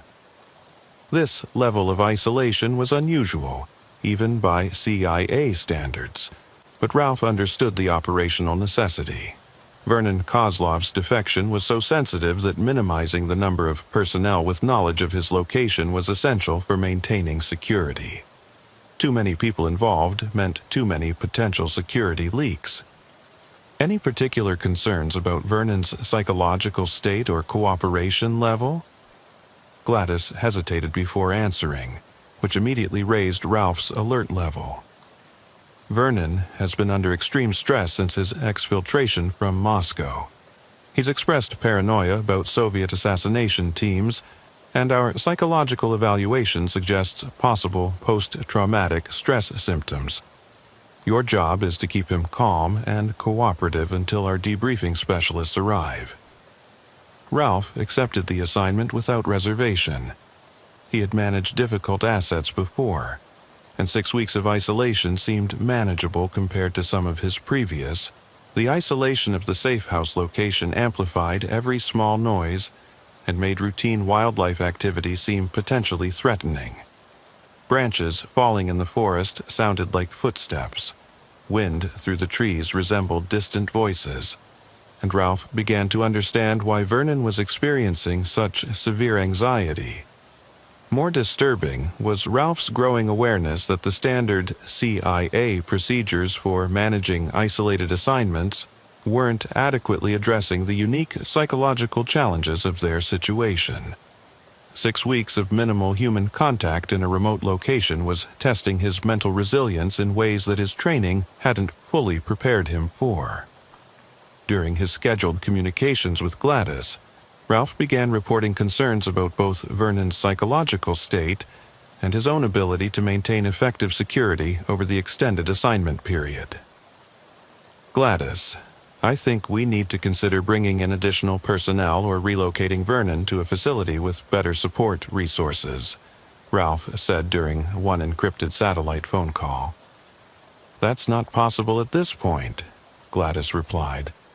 "Vernon's debriefing has revealed information that makes him too valuable to risk moving. You need to maintain security at your current location until our specialists complete their assessment." Ralph understood the operational logic, but he was becoming increasingly concerned about the psychological costs of extended isolation for both himself and Vernon. The Russian's paranoia was becoming more severe, and Ralph was beginning to experience his own symptoms of stress-related anxiety that he had never encountered during previous assignments. As his 4th week at the Montana safe house began, Ralph started hearing sounds that he couldn't immediately explain or dismiss as normal environmental noise. At first, he attributed these auditory experiences to fatigue and stress, but they were becoming more frequent and more difficult to rationalize as imagination. The first sign that Ralph's methodical nature was becoming problematic occurred during his 5th week at the Montana safe house. What had begun as thorough security procedures gradually escalated into compulsive behaviors that consumed increasingly large portions of his daily routine. Vernon Kozlov observed this transformation with growing concern, though he was too psychologically fragile from his own trauma to address it directly. Ralph's security checks had evolved from the standard 4-hour intervals prescribed by CIA protocols to elaborate hourly inspections that required precise documentation of every observed detail. He had developed a comprehensive 37-point checklist that covered everything from motion sensor calibration to the exact positioning of furniture near windows. Each inspection required 43 minutes to complete properly, and Ralph found himself unable to proceed with other activities until every item had been verified and logged. "Ralph, you have checked the perimeter sensors 6 times since breakfast," Vernon mentioned one morning, his Russian accent thick with the strain of chronic anxiety. "Perhaps this is more than necessary for our security." But Ralph had become convinced that the remote location's apparent safety was actually its greatest vulnerability. The isolation that should have provided protection instead created countless opportunities for undetected infiltration. He had identified 47 potential approach routes through the surrounding forest, each requiring specific countermeasures and monitoring protocols that he had designed himself. "Vernon, you don't understand the sophistication of modern surveillance techniques," Ralph explained, while adjusting the angle of a perimeter camera for the 3rd time that morning. Russian intelligence services train their operatives to exploit exactly the kind of complacency that isolated facilities encourage. Every detail must be verified constantly, or we create vulnerabilities that could be fatal. The safe house's security systems, which had initially impressed Ralph with their comprehensiveness, now seemed inadequate for the threats they potentially faced. He began supplementing the existing equipment with improvised detection methods that he constructed from household materials and electronic components salvaged from various devices throughout the building. Ralph's most elaborate creation was a network of tripwires and noisemakers that he installed in concentric circles around the property's perimeter. The system used fishing line, empty cans, and small bells to create an early warning network that would detect movement in areas not covered by the electronic sensors. Installing and maintaining this improvised security apparatus required several hours each day, but Ralph found the work essential for his peace of mind. More concerning was Ralph's growing obsession with documenting every aspect of their daily routine. He maintained detailed logs of Vernon's sleep patterns, meal consumption, bathroom breaks, and emotional states, recording this information in code to prevent potential intelligence value if the documents were ever compromised. The documentation process had become so elaborate that Ralph was spending 3 to 4 hours each day simply updating his records. "Why do you write so much about my activities?" Vernon asked during one of their increasingly tense dinner conversations. "I am cooperative asset. There is no need for such detailed surveillance of my behavior." Ralph looked up from his notebook, where he had been recording the exact time Vernon had asked this question and calculating how it might reflect underlying security concerns. Baseline behavioral documentation is essential for detecting signs of psychological manipulation or coercion. If hostile intelligence services attempt to influence your cooperation through remote psychological techniques, these patterns will provide early warning indicators. This explanation made no sense to Vernon, but he had learned not to question Ralph's increasingly elaborate theoretical frameworks for understanding their situation. The American operative had developed detailed contingency plans for dozens of scenarios that seemed to exist only in his imagination, including Russian psychological warfare operations, long-range surveillance techniques, and infiltration methods that exceeded anything Vernon had encountered during his career with the SVR. Ralph's documentation obsession extended beyond Vernon's activities to include exhaustively detailed weather observations, wildlife movement patterns, and analysis of vehicle traffic on distant highways that could occasionally be heard from their location. He had created a complex coding system for categorizing different types of information, with separate protocols for recording, cross-referencing, and analyzing the data he collected. The most disturbing development was Ralph's conviction that patterns in his accumulated data revealed systematic surveillance activities by hostile intelligence services.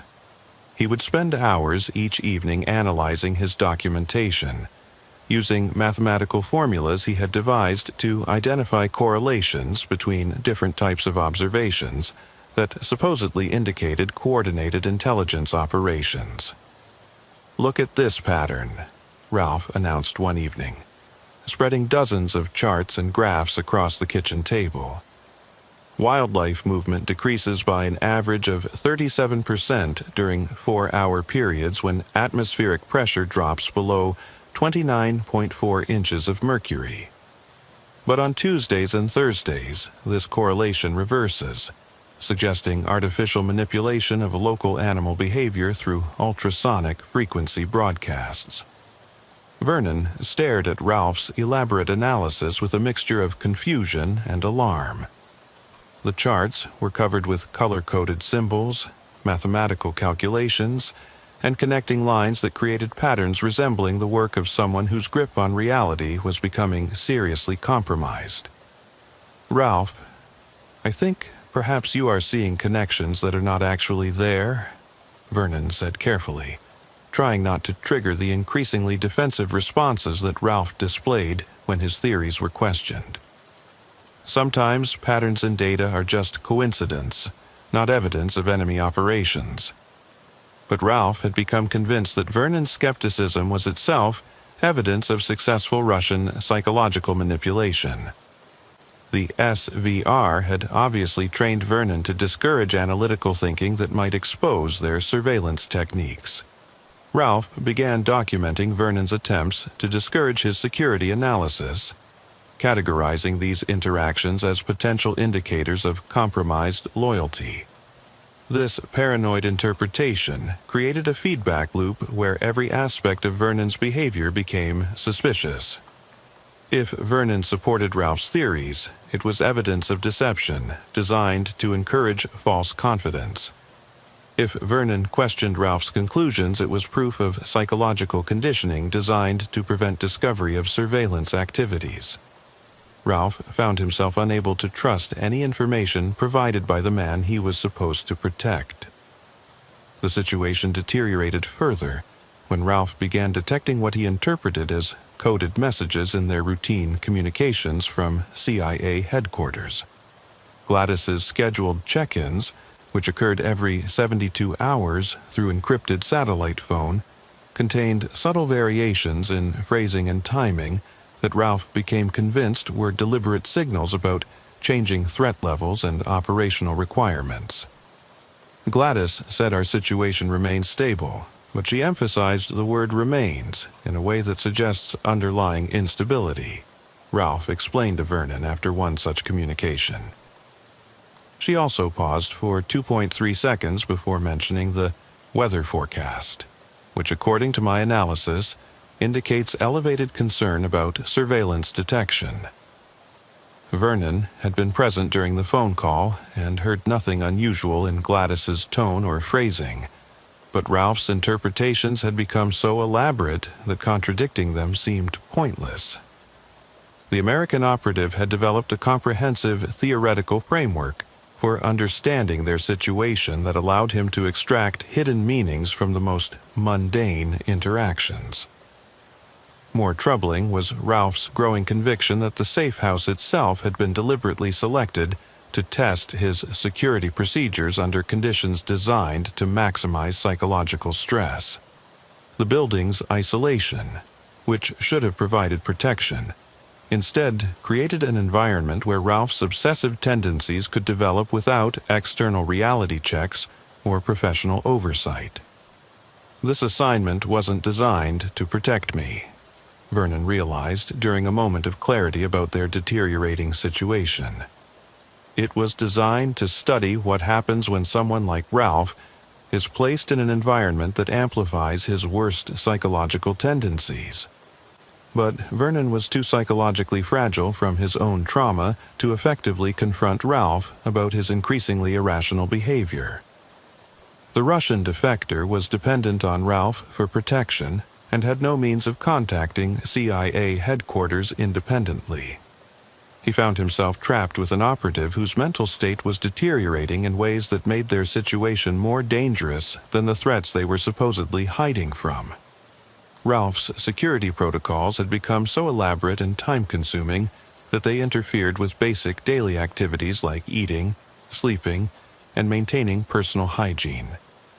He was averaging less than 4 hours of sleep per night, spending the remaining time on security checks, documentation analysis, and improvised defensive preparations that served no practical purpose beyond satisfying his compulsive need for control. The most alarming development was Ralph's creation of detailed escape and evasion plans for scenarios that became increasingly fantastical and unlikely. He had developed specific protocols for responding to helicopter-borne assault teams, underground infiltration through non-existent tunnel systems, and coordinated attacks involving trained wildlife that had been conditioned to locate human targets. We need to prepare for the possibility that they will use bears or wolves as tracking animals, Ralph announced during one of his evening briefings about security procedures. Russian intelligence services have extensive experience with using trained animals for special operations, and the local wildlife population provides perfect cover for such tactics. These theoretical threats required elaborate countermeasures that Ralph spent days implementing. He constructed noise-making devices designed to deter animal approaches, created scent barriers using improvised chemical mixtures, and established multiple cache sites throughout the forest where emergency supplies were hidden, according to mathematical formulas that only he understood. Vernon watched these preparations with growing horror, realizing that Ralph was losing his ability to distinguish between realistic threats and paranoid fantasies. The American operative's once admirable attention to detail had metastasized into a comprehensive delusion system that provided explanations for every unusual sound, weather pattern, or wildlife sighting that occurred in their remote location. During his 9th week at the safe house, Ralph made a discovery that he believed confirmed all of his theories about systematic surveillance and psychological manipulation. While conducting one of his routine documentation reviews, he noticed that the timestamps on their electronic security recordings showed patterns that he interpreted as evidence of sophisticated tampering designed to conceal surveillance activities. "They're editing our security footage in real time," Ralph announced triumphantly, showing Vernon a series of computer printouts covered with timestamps and mathematical calculations. "Look at these gaps in the recording timeline. Exactly 37 minutes and 43 seconds missing from each 8-hour period, always during atmospheric conditions that would optimize long-range surveillance equipment." Vernon examined the printouts without understanding the significance of Ralph's calculations. But he could see that the American operative had spent dozens of hours analyzing timing patterns that probably represented nothing more than normal system operations or minor technical glitches. "Ralph, maybe these time differences are just because the computer clocks are not perfectly synchronized," Vernon suggested gently. "Electronic equipment sometimes has small errors that create patterns in data that look suspicious but are actually normal." But Ralph interpreted Vernon's rational explanations as additional evidence of psychological conditioning, designed to prevent him from recognizing surveillance activities. He began documenting Vernon's attempts to discourage his analysis, adding this information to his growing files about potential security breaches and compromised loyalty indicators. The paranoid cycle had become self-reinforcing in ways that made rational intervention impossible. Every piece of contradictory evidence was incorporated into Ralph's conspiracy theories as proof of more sophisticated deception, and every attempt to provide alternative explanations was treated as confirmation of the very threats he believed he was uncovering. As Ralph's 10th week at the Montana safe house began, Vernon realized that their situation had become more dangerous than any external threat they might have faced. The man responsible for protecting him had developed psychological symptoms that made him increasingly unpredictable and potentially violent in his determination to maintain security through elaborate measures that existed only in his increasingly paranoid imagination. By his 11th week at the Montana safe house, Ralph Morrison's compulsive security behaviors had evolved into a complex system of rituals and protocols that consumed virtually every waking moment. What had begun as thorough professional procedures had metastasized into elaborate ceremonies of control that served no practical security purpose, but had become psychologically essential for his continued functioning. Ralph's daily routine now required 14 hours to complete properly. Beginning at 0347 hours with a comprehensive facility inspection that involved checking 247 individual security points in a precise sequence that could not be altered without compromising the entire system's effectiveness. Each checkpoint required specific documentation procedures, including timestamp verification, equipment status confirmation, and environmental condition analysis that Ralph recorded in a complex coding system of his own design. Vernon Kozlov had become an unwilling observer of this psychological deterioration, watching with growing alarm as Ralph's obsessive tendencies consumed more and more of their shared reality.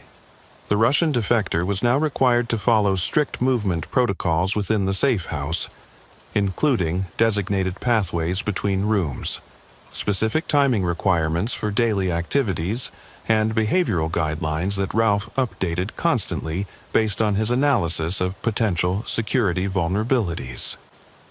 "Ralph, I cannot live like prisoner in this place," Vernon protested during one of their increasingly rigid breakfast routines, which now required 43 minutes to complete, due to Ralph's insistence on following precise procedures for food preparation, consumption, and cleanup. "These rules you make are not keeping us safer. They are making us crazy people." But Ralph had convinced himself that every deviation from established protocols created exponentially increasing risks of detection and infiltration. He had calculated that a single procedural error could cascade into complete operational security failure within 72.6 hours, based on mathematical models that existed only in his increasingly paranoid imagination. The safe house itself had been transformed into a maze of improvised security measures that reflected Ralph's deteriorating mental state.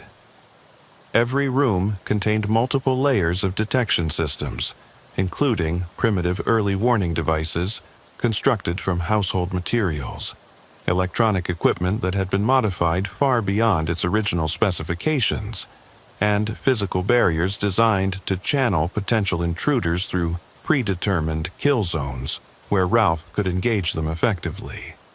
Most disturbing was Ralph's creation of detailed tactical maps showing every possible approach route to their location, complete with estimated infiltration times, optimal weapon placements, and predetermined defensive positions for various threat scenarios.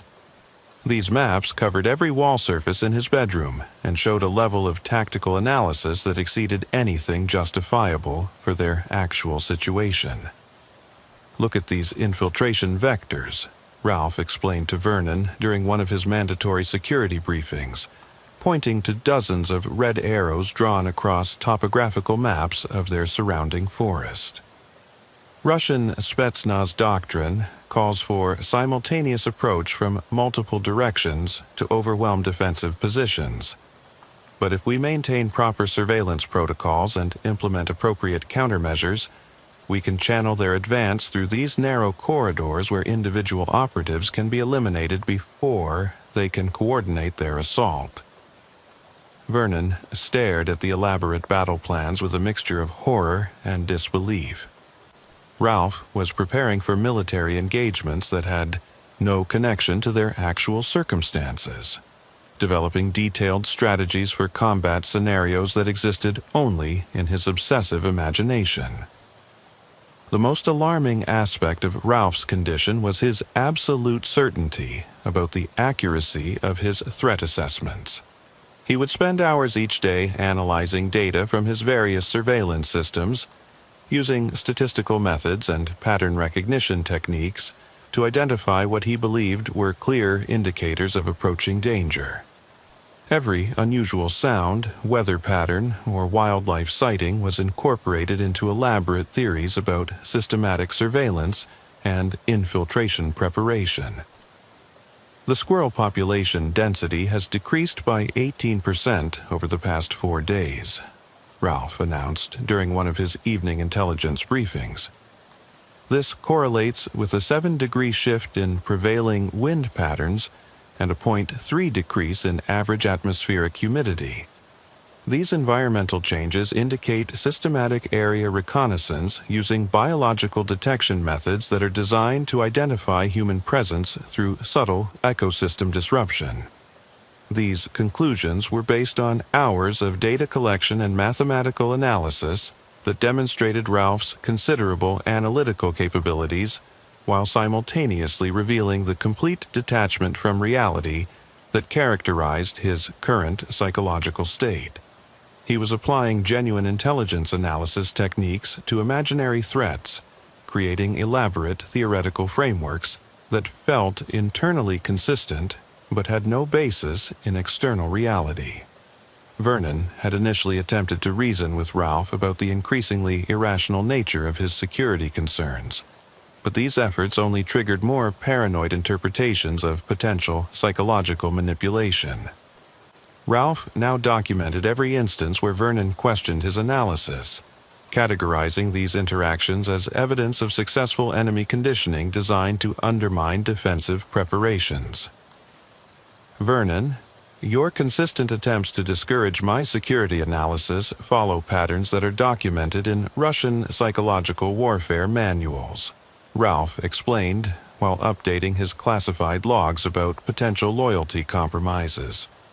"The timing, frequency, and specific content of your objections correspond exactly to techniques used for gradually eroding target confidence, inaccurate threat assessment capabilities. This accusation created a psychological trap where Vernon's natural responses to Ralph's irrational behavior were interpreted as confirmation of the very threats Ralph believed they were facing. The Russian defector found himself unable to communicate effectively with the man responsible for protecting him, since any attempt at rational discussion was treated as evidence of enemy influence. The situation became even more dangerous when Ralph began implementing what he called active countermeasures, designed to neutralize the psychological warfare techniques he believed were being used against them. These measures included periods of imposed silence to prevent subliminal conditioning through verbal manipulation, irregular meal schedules to disrupt biorhythm-based influence attempts, and sensory isolation procedures designed to eliminate external stimuli that might carry hidden psychological programming. We need to maintain operational security against frequency-based conditioning signals that could be transmitted through normal radio communications, Ralph announced while disconnecting their emergency communication equipment.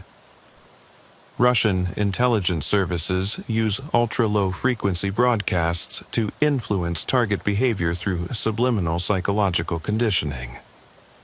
Until I can develop appropriate filtering protocols, all external communications represent potential security breaches. This decision effectively isolated them from CIA headquarters and eliminated Vernon's only potential avenue for reporting Ralph's deteriorating psychological condition. The safe house, which should have provided protection and support, had become a prison where Vernon was trapped with an increasingly unstable operative, whose elaborate security measures posed more danger than any external threat. Ralph's documentation activities had expanded to include comprehensive psychological profiles of Vernon's behavior, designed to identify subtle indicators of compromised loyalty or external influence. These profiles required constant observation and analysis, with Ralph recording detailed information about Vernon's facial expressions, speech patterns, body language, and emotional responses to various stimuli. I've identified 47 specific behavioral indicators that correlate with psychological conditioning attempts, Ralph explained while reviewing pages of coded observations about Vernon's daily activities. The frequency and intensity of these indicators have increased by 23% over the past week, suggesting acceleration of enemy influence operations designed to compromise your cooperation with defensive protocols. Vernon realized that Ralph was now treating him as much as a potential threat as an asset to be protected. The American operative's paranoid analysis had created a worldview where everyone and everything represented possible components of elaborate enemy operations designed to breach their security and eliminate them both. The most frightening development was Ralph's preparation of what he called final defensive measures, designed to prevent capture and interrogation if their position was overrun by enemy forces. These measures included destructive charges placed throughout the safe house, elimination protocols for destroying sensitive materials, and detailed plans for what Ralph euphemistically called permanent security solutions for both himself and Vernon. If our defensive perimeter is breached and capture becomes inevitable, we need to ensure that no intelligence value can be extracted through interrogation techniques, Ralph explained, while showing Vernon the locations of various explosive devices he had constructed from household chemicals and electronic components. Russian interrogation methods are highly sophisticated and can extract information from even trained personnel. Complete elimination is the only way to guarantee operational security. Vernon understood that Ralph was planning their mutual suicide rather than risk capture by enemies who existed only in his paranoid imagination. The safe house had become a potential death trap, where Ralph's elaborate security measures could kill them both, in service of protecting them from threats that were entirely fictional. During his 12th week at the facility, Vernon made the desperate decision to attempt contact with CIA headquarters despite Ralph's prohibition on external communications. But when he tried to access the satellite phone equipment, he discovered that Ralph had not simply disconnected the devices, but had systematically destroyed critical components to ensure that no unauthorized communications could occur. "You tried to compromise our communications security," Ralph announced, after discovering evidence of Vernon's attempt to contact their handlers. "This confirms my analysis about your psychological conditioning and represents a direct threat to operational security that requires immediate countermeasures." Vernon realized that Ralph now viewed him as an enemy agent rather than an asset to be protected.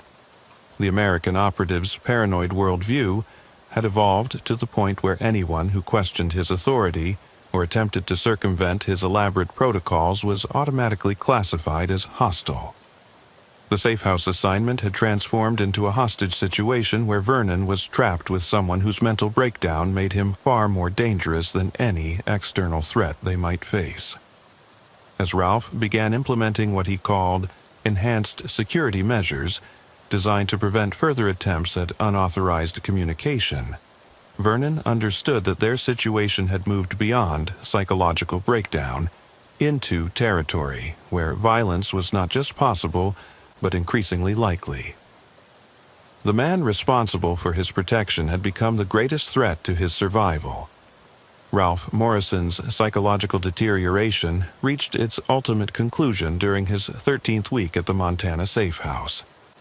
His elaborate security protocols had evolved into what he perceived as the final phase of their defensive operations. The safe house had become a fortress of paranoid delusions, with every room containing improvised security devices that Ralph monitored obsessively. Vernon Kozlov had become a prisoner, required to follow increasingly strict protocols that Ralph updated constantly. The Russian defector was now confined to a single room, under constant observation, with his activities scheduled to the minute. "Vernon, my analysis indicates your stress responses suggest successful psychological conditioning," Ralph announced during a mandatory briefing. "Enemy influence operations have achieved deeper penetration than assessed, requiring enhanced security measures." The enhanced measures included physical restraints during Ralph's inspections, communication restrictions, and behavioral monitoring that required documenting every action Vernon displayed throughout each day. Ralph had convinced himself that Vernon's desperation was sophisticated psychological warfare designed to compromise his analytical objectivity. Every plea for reasonable treatment was catalogued as evidence of enemy conditioning. The most disturbing development was Ralph's creation of terminal security protocols, designed to prevent intelligence extraction if their defenses failed. These protocols included plans for destroying all evidence and ensuring no operational intelligence could be recovered by hostile forces. The facility is now equipped with comprehensive sanitization capabilities, Ralph explained, while showing Vernon the locations of destructive devices he had placed throughout the safe house. If perimeter security is compromised, automated systems will ensure complete elimination of all personnel within 47 seconds. Vernon realized with horror that Ralph had rigged the building with improvised explosive devices constructed from household chemicals and electronic components. The safe house had become a potential crematorium where Ralph's paranoid measures could incinerate them both rather than risk capture by enemies who existed only in his delusional worldview. Ralph spoke about potential destruction with methodical precision, treating mass suicide as a logical extension of security protocols rather than evidence of complete psychological breakdown. "Gladys will understand that we maintained operational security," Ralph said while testing electronic triggers. "Complete sanitization is preferable to compromise." But Vernon knew their communications with CIA headquarters had been severed by Ralph's systematic destruction of their satellite equipment. Gladys had no knowledge of their situation. The breaking point came when Ralph detected what he interpreted as clear evidence their perimeter had been compromised. A family of deer feeding near the safe house suddenly changed behavioral patterns, displaying what Ralph calculated as abnormal stress responses, indicating human presence. Wildlife behavior modification confirms advanced infiltration, Ralph announced while activating final defensive measures. Enemy forces have achieved tactical positions and are preparing coordinated assault operations. Vernon watched in terror as Ralph began implementing terminal security protocols, activating electronic systems that would detonate his explosive network within predetermined intervals. "Ralph, please listen," Vernon said desperately. "There are no enemy soldiers. There are no psychological warfare operations. You are experiencing serious mental illness, making you believe in threats that do not exist." But Ralph interpreted Vernon's confrontation as confirmation that the Russians' conditioning had reached its final phase. This represented ultimate proof that terminal security measures were immediately necessary. "Your conditioning protocols have shifted to direct psychological assault tactics," Ralph observed while making final adjustments to his timing systems. "Complete sanitization must be implemented within 18 minutes to prevent intelligence compromise." Vernon attempted to physically interfere with Ralph's activation of the explosive systems, but found the American operative had anticipated this and designed his protocols to prevent external interference. The timing devices were secured beyond Vernon's reach. "Attempted sabotage confirms total compromise," Ralph announced while beginning the final countdown sequence. "This validates all previous threat assessments and demonstrates the necessity of terminal protocols." As Ralph initiated what he believed were heroic security measures, Vernon understood he was about to die not from Russian assassination attempts, but because of one man's complete psychological breakdown that had transformed protective instincts into homicidal delusions. The safe house that should have provided sanctuary had become a tomb, where Ralph's obsessive need for control had evolved into the ultimate expression of security consciousness, the elimination of everything he was supposed to protect. As the Montana wilderness erupted in flames that would leave no evidence of what had occurred, Ralph Morrison achieved the perfect security he had been seeking. A silence so complete that no intelligence could ever be extracted from the ashes of his elaborate defensive measures. CIA Analyst. Horace Fitzgerald had always taken pride in his methodical approach to intelligence analysis. During his 15-year career with the agency, he had developed a reputation for thorough, detailed work that consistently identified patterns and connections that other analysts missed. His cubicle on the 4th floor of CIA headquarters in Langley was notorious for its organizational systems, with color-coded filing systems and meticulously maintained research databases that allowed him to cross-reference information from multiple sources with remarkable efficiency. When Director Mildred Patterson personally assigned Horace to review a collection of recently declassified Cold War intelligence files, he understood immediately that the project represented both an opportunity and a significant professional challenge. The files had been sealed for decades, and their sudden release for historical analysis suggested they contained information of considerable sensitivity and potential importance. Director Patterson was a formidable woman in her late 50s who had risen through the agency's ranks during the particularly challenging period of the 1980s and 1990s. Her office on the 7th floor was legendary among CIA personnel for its intimidating atmosphere, with dark wood paneling and formal portraits of former directors creating an environment that discouraged casual conversation. Horace, these files represent one of the most comprehensive collections of Cold War intelligence operations that has ever been released for historical analysis, Director Patterson explained. gesturing toward several large boxes stacked near her desk. The material covers approximately 20 years of operations, from 1963 to 1983, focusing primarily on Soviet intelligence activities and CIA countermeasures. The boxes contained thousands of documents, including operational reports, surveillance photographs, intercepted communications, and psychological profiles of various foreign intelligence officers.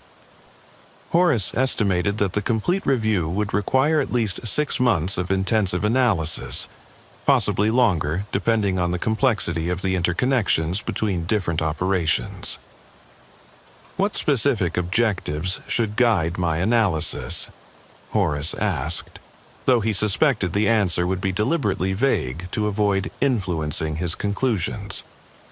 "We need a comprehensive assessment of operational effectiveness, identification of any patterns that might inform current intelligence activities, and documentation of any unresolved questions that might warrant further investigation," Director Patterson replied.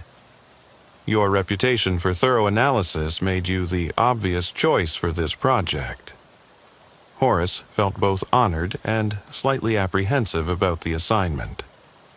Historical analysis of classified intelligence operations required balancing scholarly objectivity with operational security considerations, and the sheer volume of material suggested months of intensive work that would demand considerable psychological stamina.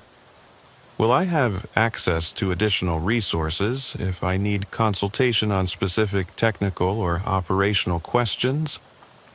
Director Patterson nodded toward a woman sitting quietly near the window, whom Horace hadn't noticed during their initial conversation. "This is Bernice Kowalski from our Historical Intelligence Collection. She'll be available to assist with archival research and provide context for any operational details that require clarification." Bernice appeared to be in her early 40s, with the kind of precise scholarly demeanor that Horace associated with the agency's most accomplished researchers. She had been taking detailed notes during their conversation, and her questions about the project's scope suggested extensive familiarity with Cold War intelligence operations. "Bernice will also help ensure that your analysis maintains appropriate classification boundaries," Director Patterson added. "Some of the material in these files remains sensitive despite official declassification, and we need to be careful about what information appears in your final reports." 3 days later, Horace began his systematic review of the Cold War intelligence files in a secure reading room in the basement of CIA headquarters. The room was windowless and sterile, furnished with metal tables, fluorescent lighting, and multiple security cameras that monitored all research activities.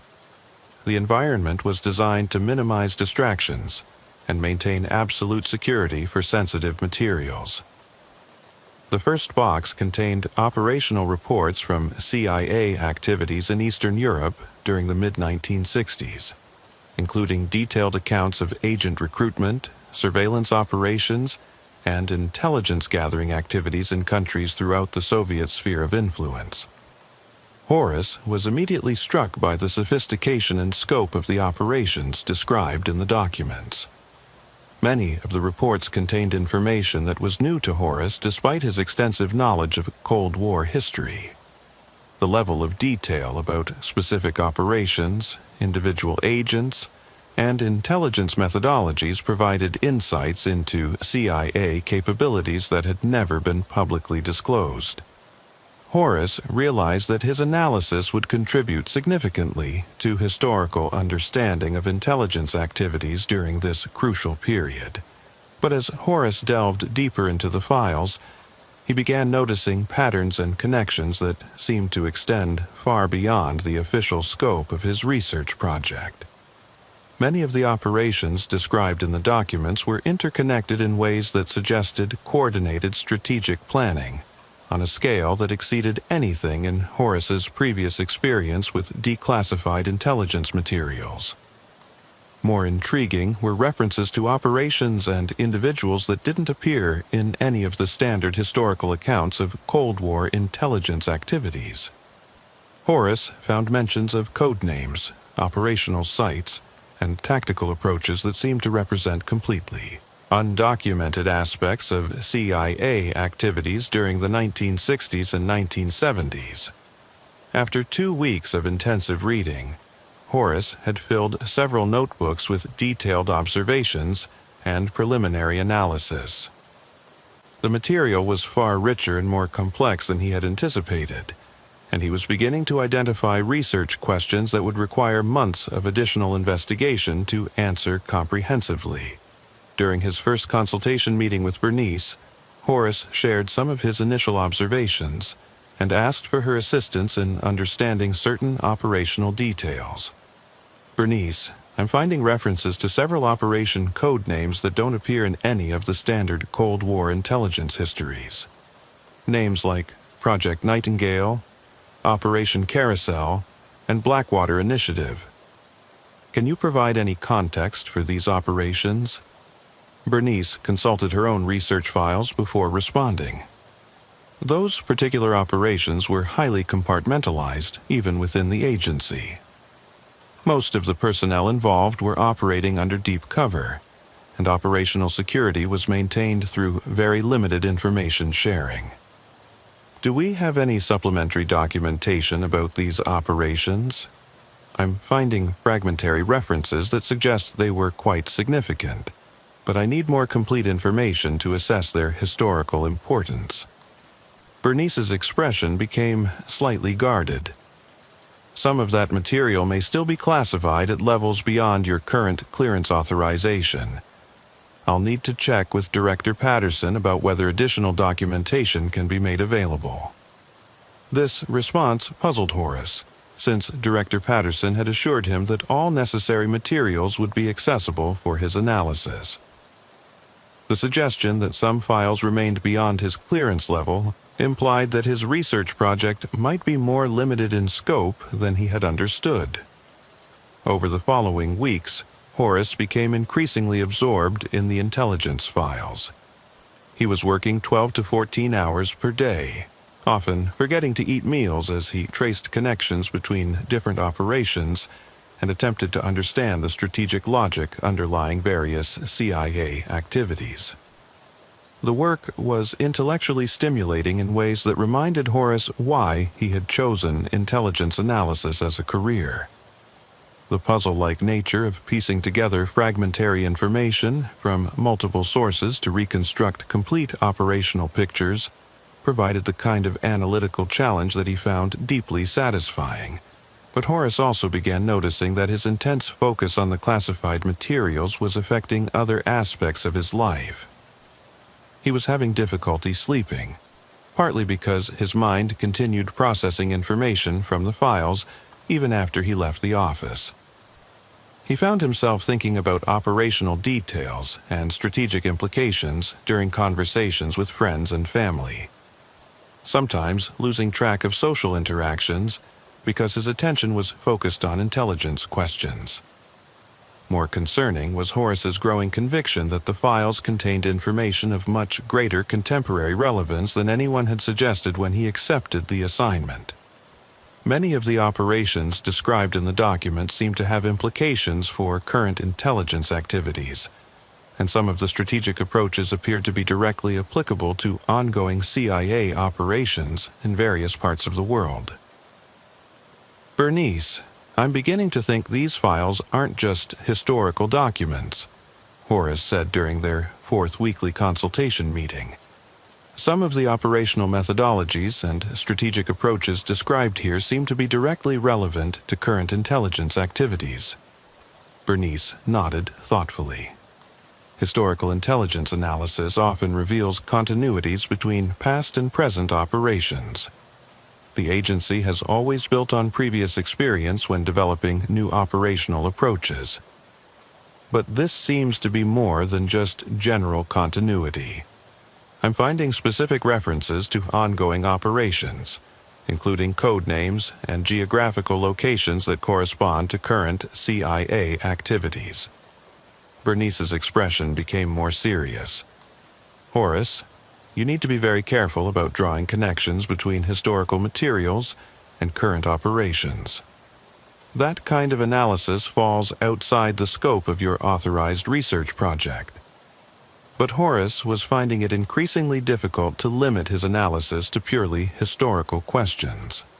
The files seemed to contain a comprehensive blueprint for intelligence operations that transcended any particular historical period, and understanding their full implications required considering their contemporary relevance. As Horace entered his 6th week of intensive file analysis, he realized that the project was changing him in ways that extended far beyond his professional responsibilities. The constant exposure to classified information about covert operations was altering his understanding of how intelligence agencies actually functioned, and this knowledge was affecting his perception of current events and political developments in ways that felt both enlightening and disturbing. By his 7th week reviewing the classified Cold War intelligence files, Horace Fitzgerald had developed what could only be described as an obsessive relationship with the material. His systematic approach to analysis had gradually transformed into a compulsive need to examine every document multiple times, searching for connections and patterns that might reveal deeper strategic truths about CIA operations spanning several decades. His secure reading room in the basement of CIA headquarters had become a second home where Horace spent increasingly long hours, often arriving before dawn and remaining until security personnel insisted that he leave for the night. The metal tables were now covered with elaborate organizational systems consisting of color-coded index cards, timeline charts, and relationship diagrams that mapped connections between hundreds of different operations and personnel. Director Mildred Patterson had expressed concern about Horace's work habits during their most recent progress meeting, noting that he appeared to be losing weight and showing signs of chronic sleep deprivation. But Horace had dismissed these observations, insisting that the complexity of the material required intensive analysis to understand its full implications. Director Patterson, these files contain information that fundamentally changes our understanding of Cold War intelligence operations, Horace had explained enthusiastically, spreading dozens of documents across her office desk. The scope and sophistication of CIA activities during this period exceeded anything that has been previously documented in historical accounts. Director Patterson had examined Horace's analysis materials with obvious concern. "Horace, your work has been extremely thorough, but I'm worried that you may be losing perspective on the project's objectives. We need historical analysis, not operational planning for current activities." But Horace was convinced that Director Patterson didn't fully understand the significance of what he was discovering in the files. The operations described in the documents weren't simply historical artifacts, but components of an ongoing strategic framework that continued to guide CIA activities into the present day. The most compelling evidence was the recurring appearance of certain operational methodologies and personnel across operations spanning 20 years. Horace had identified what appeared to be a core group of CIA officers who had participated in dozens of different operations, sometimes using multiple identities and cover personas that suggested extraordinarily sophisticated long-term planning. During his 8th week of analysis, Horace made a discovery that confirmed his growing conviction about the contemporary relevance of the historical files. Buried in a routine operational report from 1971 was a reference to a strategic planning document titled Perpetual Operations Framework that outlined CIA methodologies for conducting intelligence activities across multiple decades. "Bernice, I need your help locating additional documentation about something called the Perpetual Operations Framework," Horace said during their weekly consultation meeting. I've found several references suggesting it was a comprehensive strategic planning document that guided CIA operations from the 1960s through at least the 1980s. Bernice consulted her research files, but her expression suggested she was unfamiliar with the referenced document. Horace, I don't have any information about a perpetual operations framework. Are you certain about the accuracy of those references? I've found mentions in at least 6 different operational reports spanning a 10-year period. The references suggest it was a highly classified strategic document that was known to senior CIA personnel, but never widely distributed. Bernice's response was more cautious than usual. Horace, some of the documents in these files may contain references to operational concepts that were never actually implemented. Intelligence planning often includes theoretical frameworks that don't correspond to real programs. But Horace was becoming increasingly skeptical of Bernice's explanations for the gaps in available documentation. Her consistent inability to locate supplementary materials about the most intriguing aspects of his research suggested either incompetence or deliberate withholding of information. More troubling was Horace's growing suspicion that his historical analysis project might be serving purposes beyond those that Director Patterson had described. The specific selection of files for his review seemed designed to expose him to particular types of information, and the timing of his assignment coincided with current CIA operations that appeared to be using methodologies described in the historical documents. Horace began conducting his own research outside the official channels provided by Bernice, using his security clearance to access CIA databases and historical archives that weren't directly related to his assigned project. This unauthorized research revealed additional information that supported his theories about the ongoing relevance of Cold War operational frameworks. The most significant discovery was evidence that many of the code names and operational sites referenced in the historical files were still being used by the CIA in contemporary operations. Project Nightingale, which Horace had initially assumed was a Cold War-era operation, appeared to be an ongoing program with activities in several countries where the CIA was currently conducting intelligence operations. Director Patterson, I need to discuss some developments in my analysis that may have implications for current CIA activities, Horace said during their next scheduled meeting, bringing several boxes of additional materials he had compiled through his independent research. Director Patterson's expression became immediately guarded when she saw the scope of materials Horace had assembled. Horace, what kind of additional research have you been conducting beyond your authorized project? I've been tracing connections between historical operations and current CIA activities. The patterns I've identified suggest that many of the strategic frameworks developed during the Cold War are still guiding contemporary intelligence operations. Director Patterson's tone became distinctly cooler. Horace, your assignment was to conduct historical analysis of declassified materials, not to investigate current operational activities. What you're describing falls well outside the scope of your authorized research. But Horace was convinced that Director Patterson was deliberately trying to limit his analysis to prevent him from discovering information that would be embarrassing or problematic for current CIA leadership.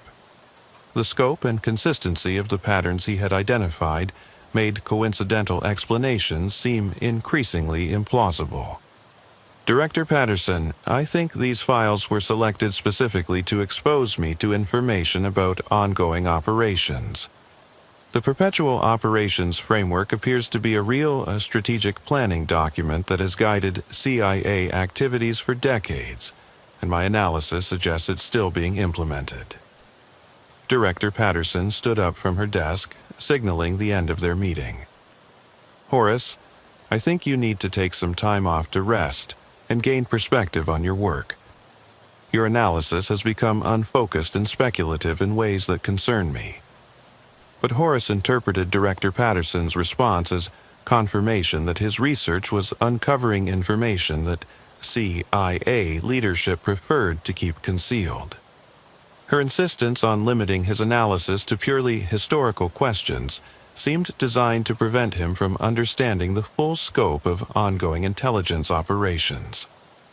Over the following days, Horace's research activities became increasingly frenetic and disorganized. He was working 18 to 20 hours per day, consuming excessive amounts of caffeine to maintain alertness, and neglecting basic personal hygiene and nutrition in his obsession with analyzing the classified files. His secure reading room had been transformed into what resembled a detective's investigation center, with documents, photographs, and charts covering every available surface. Horace had developed elaborate theories about connections between different operations, some of which required assumptions about CIA capabilities and activities that exceeded anything documented in the official files. More disturbing was Horace's growing paranoia about surveillance of his research activities. He began suspecting that Director Patterson and Bernice were monitoring his work more closely than they had initially indicated, and he started taking elaborate precautions to conceal the full scope of his independent investigations. "They don't want me to understand the complete picture," Horace confided to himself while working alone in the reading room. "The historical files are just the beginning. The real operations are still classified at levels beyond my clearance." Horace began staying at CIA headquarters overnight, sleeping in the reading room rather than returning to his apartment where he suspected his activities might be under surveillance. He was convinced that his research had revealed information of such sensitivity that his safety might be at risk if he discussed his discoveries with unauthorized personnel. The boundary between legitimate intelligence analysis and paranoid speculation was becoming increasingly difficult for Horace to distinguish. His theories about the perpetual operations framework and ongoing CIA activities were based on patterns he had identified through intensive analysis, but they required inferential leaps that exceeded the evidence available in the declassified files. During his 10th week on the project, Horace experienced what he would later recognize as his first significant break from reality.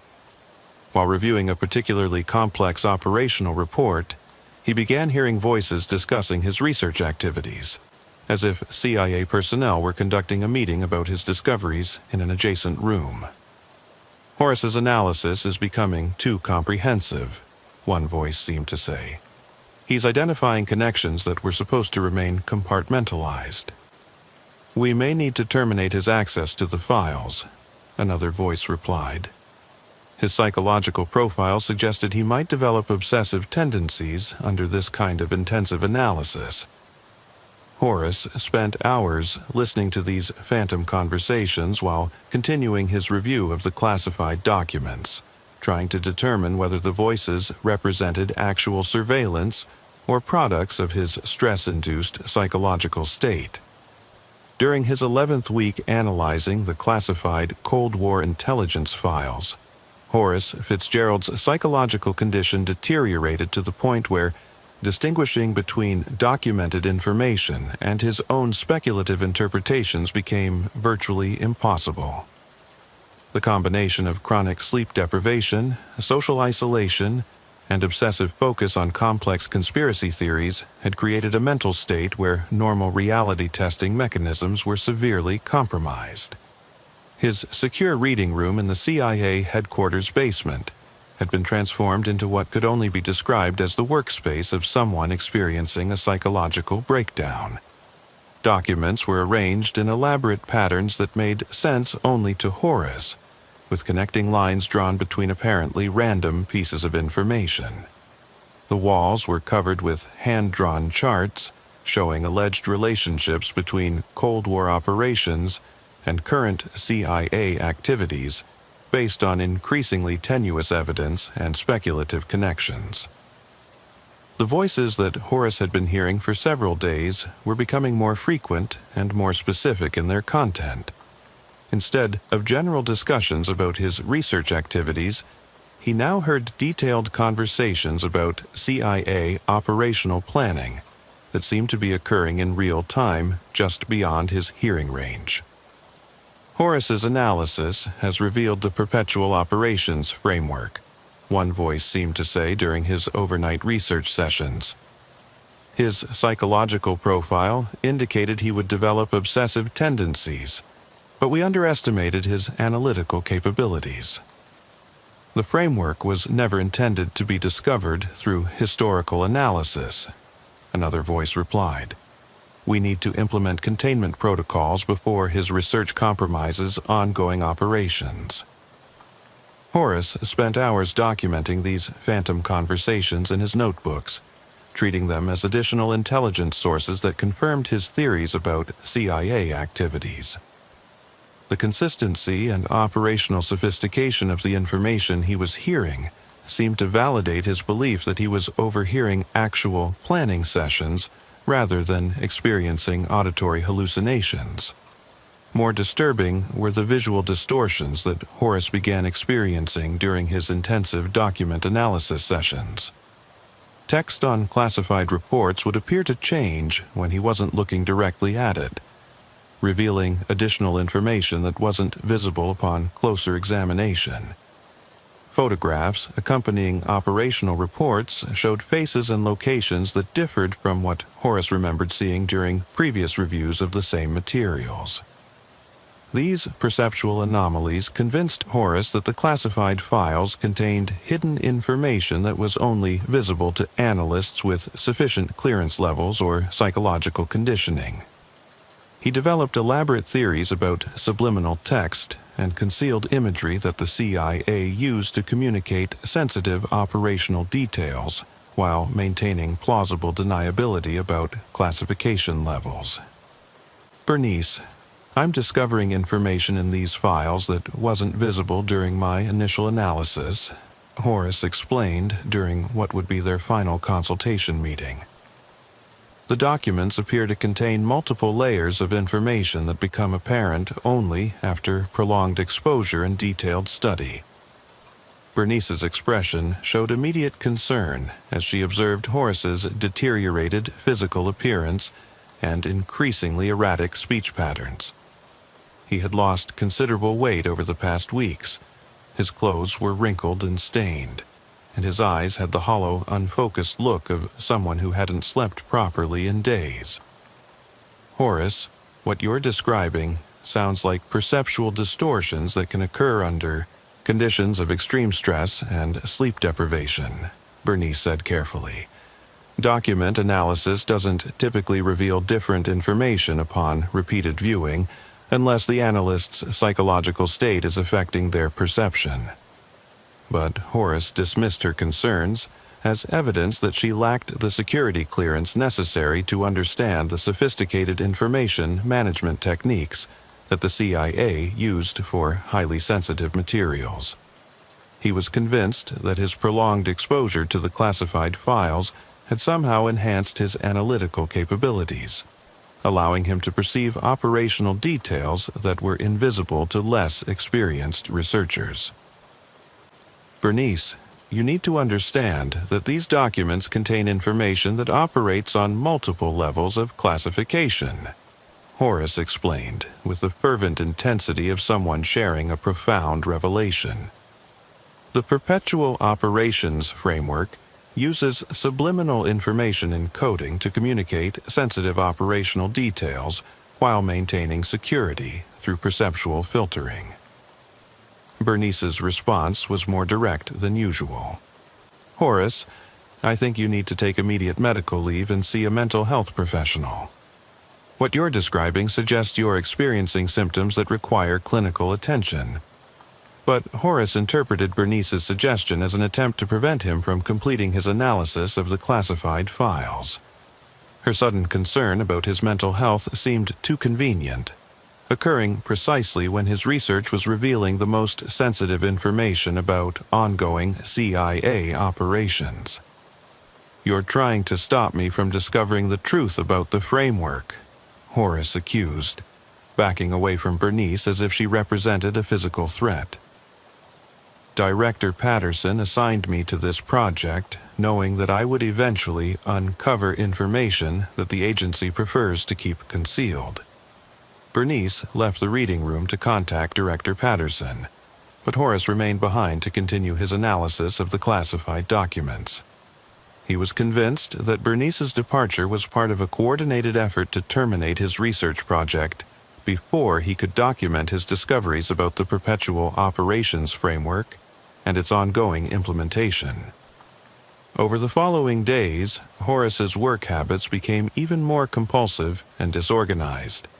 He was sleeping only in brief periods of 20 or 30 minutes, often collapsing from exhaustion while sitting at his analysis tables. His notebooks were filled with increasingly illegible handwriting that documented complex theories about CIA operations spanning multiple decades.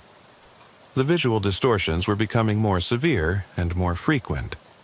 Horace would read detailed operational reports that seemed to disappear or transform when he attempted to make photocopies for his research files.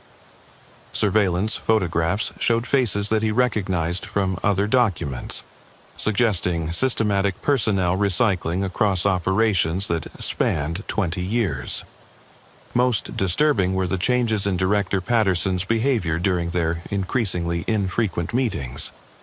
Instead of the supportive supervisor who had initially assigned him to the project, she now seemed evasive and potentially hostile, asking probing questions about his research methodologies and expressing concern about his psychological stability.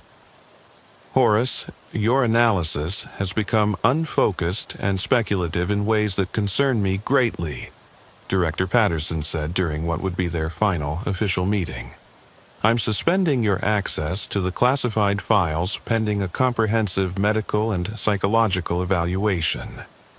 But Horace was certain that Director Patterson's decision was motivated by his discovery of information that she had never intended him to find.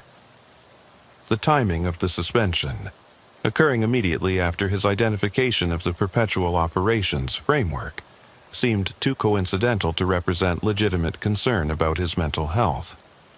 Director Patterson, you assigned me to this project knowing that the files contained information about ongoing operations, Horace accused during their confrontational final meeting. The perpetual operations framework proves that Cold War methodologies are still being implemented, and you're trying to prevent me from documenting this continuity. Director Patterson's response was firm and final. Horace, you're experiencing psychological symptoms that make continued work impossible. Security will escort you from the building, and you're required to report for medical evaluation tomorrow morning. But as security personnel approached to remove him from the CIA headquarters building, Horace realized that his research had revealed information of such sensitivity that his personal safety might now be at risk. The agency's sudden concern about his mental health seemed designed to discredit his discoveries rather than address genuine medical issues. During his final hours in the secure reading room, Horace attempted to conceal copies of the most sensitive documents he had analyzed, hoping to continue his research from external locations where CIA surveillance would be more difficult to maintain. But when he tried to remove materials from the reading room, he discovered that many of the documents he remembered analyzing had apparently disappeared from the files. The missing materials included all references to the perpetual operations framework, the operational reports that had first suggested ongoing CIA activities, and the personnel files that documented systematic identity recycling across multiple decades of operations. Either Horace's memory of these documents was seriously distorted, or someone had systematically removed evidence of the most sensitive information he had discovered. As Horace was escorted from CIA headquarters by security personnel, he carried only his personal notebooks filled with increasingly illegible handwriting that documented theories and connections that seemed to make perfect sense to him, but might appear completely incoherent to external observers. The boundary between legitimate intelligence analysis and paranoid delusion had become impossible for Horace to distinguish. His months of intensive exposure to classified materials had either revealed genuine evidence of ongoing CIA operations, or had triggered a psychological breakdown that generated elaborate conspiracy theories from fragmentary historical information. The most terrifying possibility was that he would never be able to determine which interpretation was correct, leaving him permanently uncertain about the reliability of his own analytical capabilities and the nature of the reality he thought he had discovered through his research. Following his forced removal from CIA headquarters, Horace Fitzgerald's psychological condition deteriorated at an accelerated pace that would have alarmed any mental health professional trained to recognize the warning signs of complete dissociative breakdown. The familiar environment of his Arlington apartment provided no psychological refuge from the obsessive thoughts and paranoid interpretations that had consumed his mind during the final weeks of his classified document analysis project.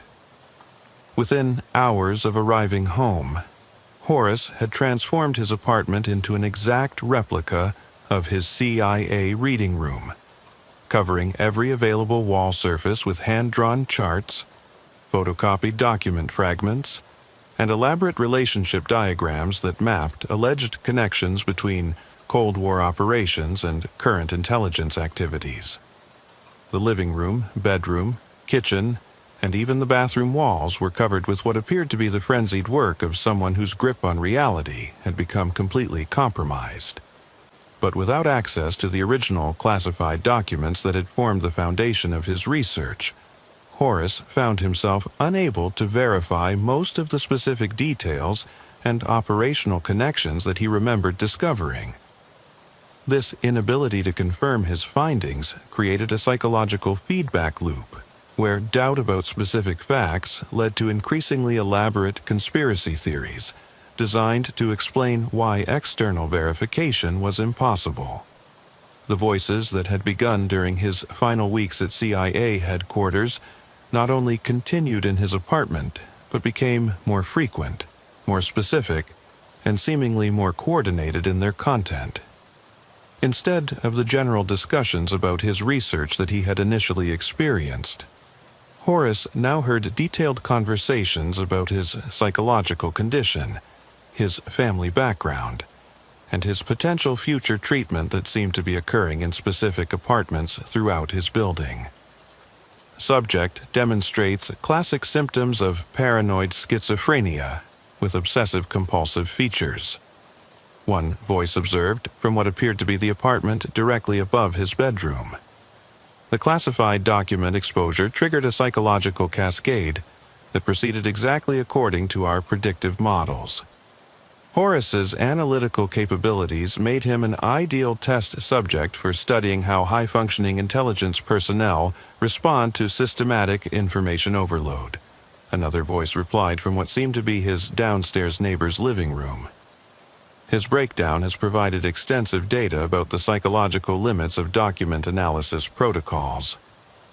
These phantom conversations convinced Horace that his apartment building was actually a sophisticated CIA research facility designed to monitor and study intelligence personnel who had experienced various forms of psychological breakdown during sensitive assignments.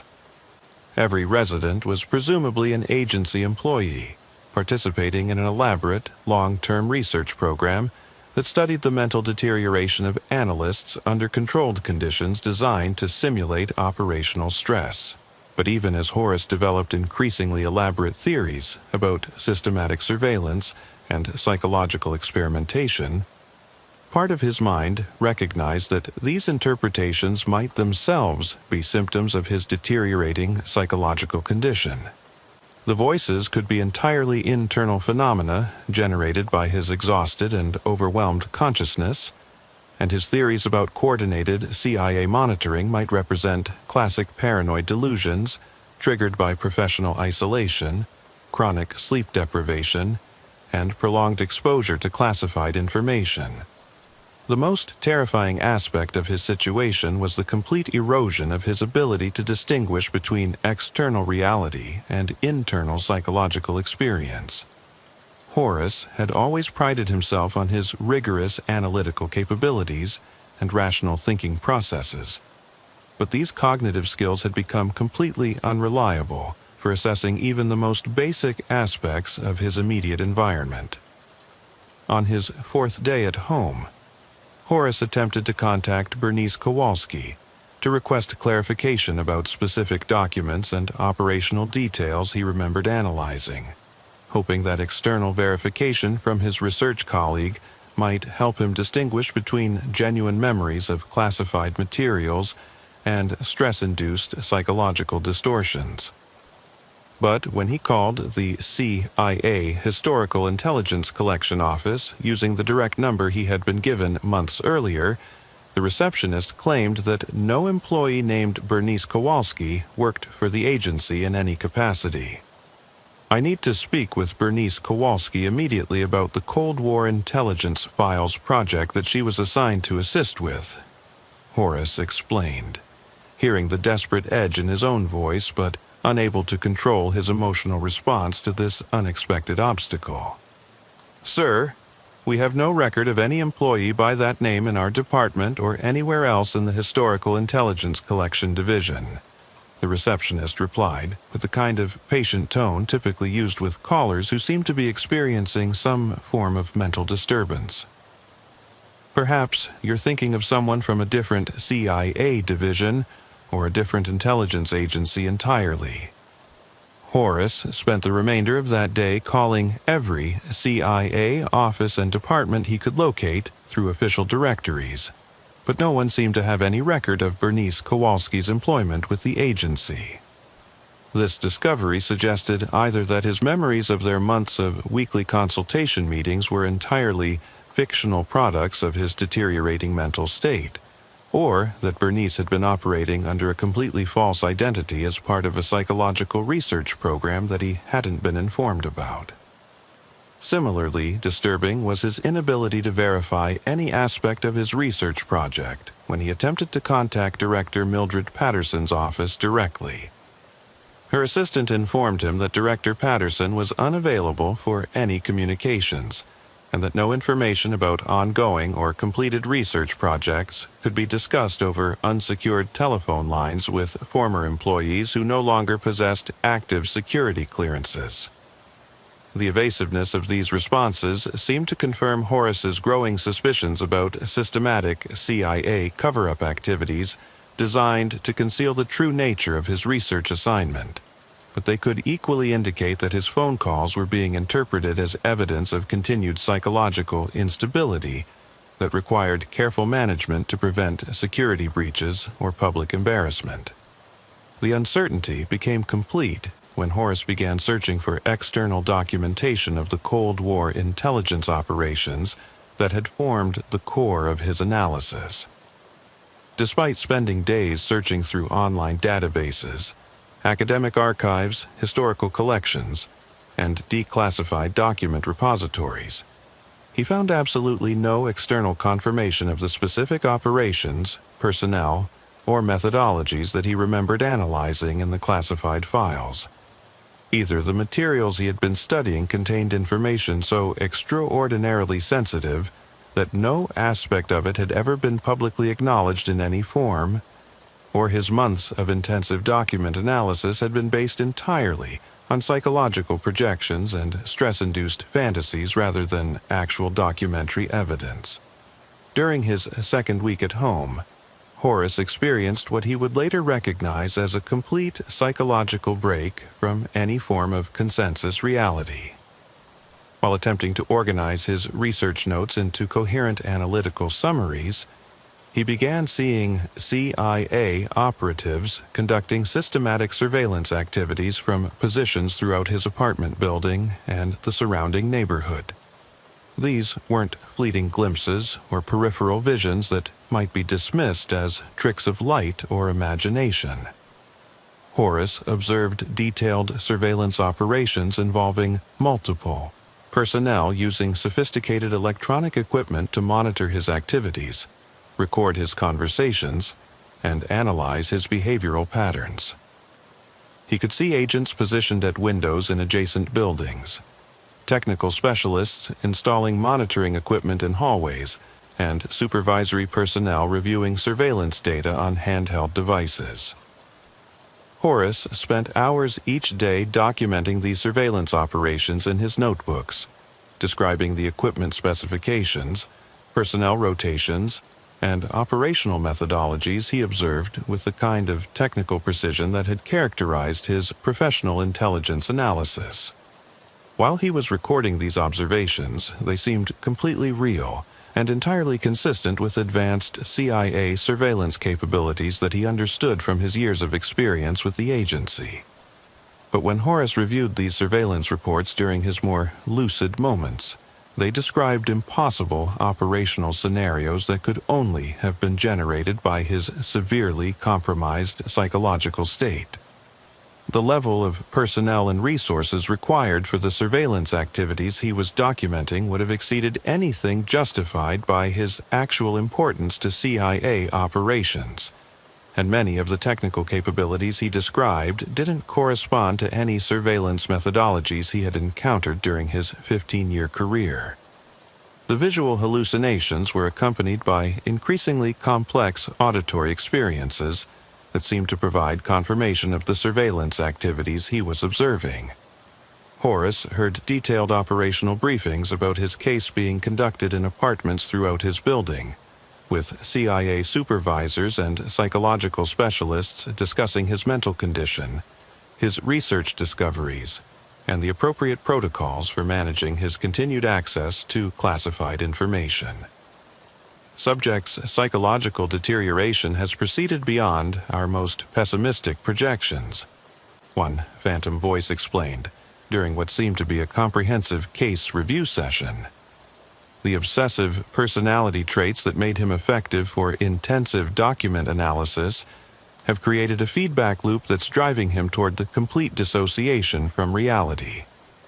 The question now is whether any of his analytical conclusions were based on genuine intelligence rather than psychological artifacts.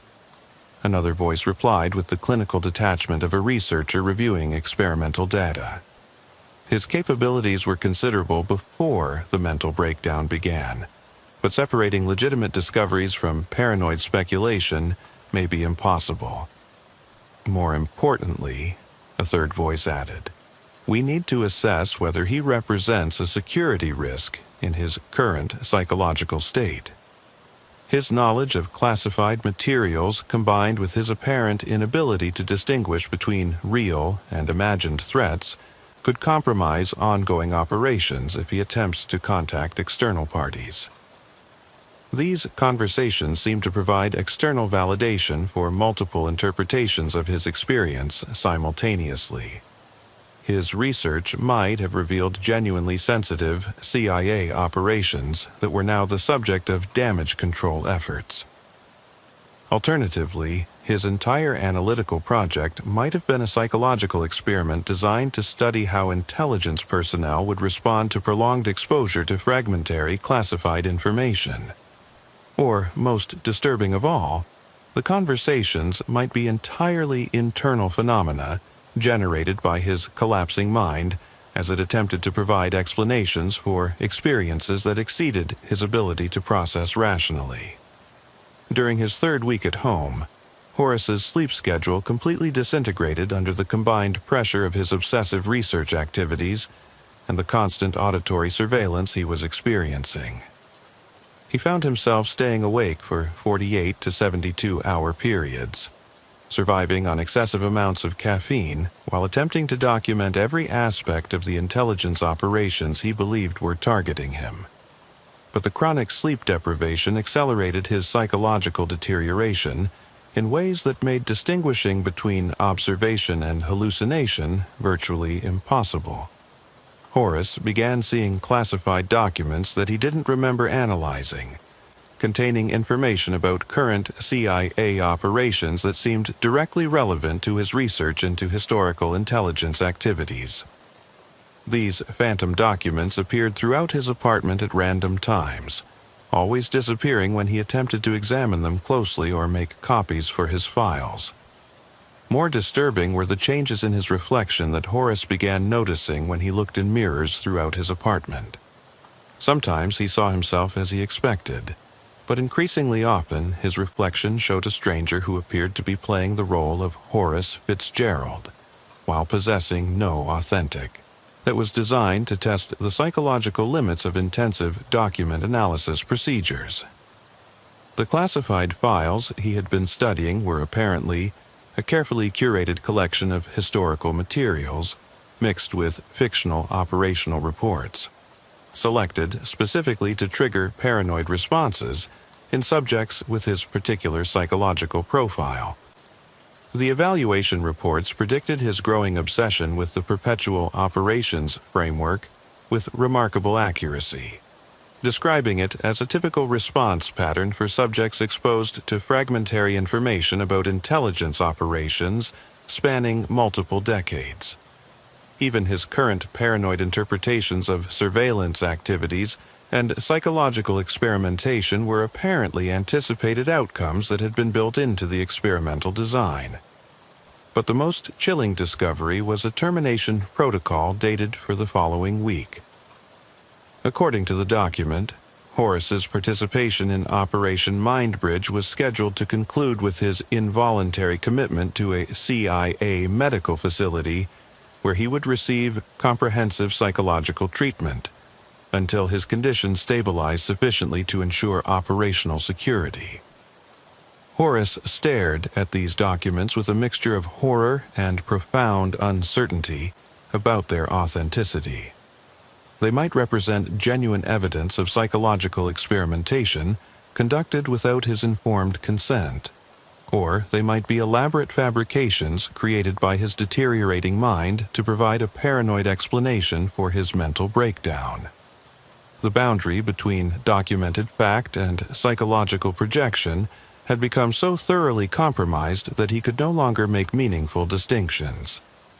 As Horace sat in his apartment surrounded by months of research materials that might represent either genuine intelligence analysis or the elaborate fantasies of someone who had lost contact with reality, he heard vehicles approaching outside his building. The sounds were measured and purposeful, suggesting multiple personnel arriving with tactical coordination for a planned operation. Through his window, Horace could see unmarked vans and sedans positioning themselves around his building's entrances. Personnel in civilian clothing were deploying with the kind of professional efficiency that suggested either CIA extraction teams or psychiatric emergency response units. Their presence might represent the implementation of the termination protocol he had discovered, or it might be another layer of hallucination generated by his expectation of intervention based on the psychological evaluation documents. Someone knocked on his apartment door with the authoritative persistence of law enforcement or intelligence personnel conducting official business. A voice called his name and requested that he open the door voluntarily to avoid any unnecessary complications or potential safety issues. But Horace realized that he could no longer trust any action he might take to represent genuine choice, rather than predetermined behavior patterns built into whatever psychological conditioning or experimental protocols might be governing his experience. If Operation Mindbridge was real, then even his current responses to apparent intervention might be anticipated outcomes designed to generate additional research data. The knocking continued with increasing urgency, and Horace could hear personnel discussing forced entry procedures through his door.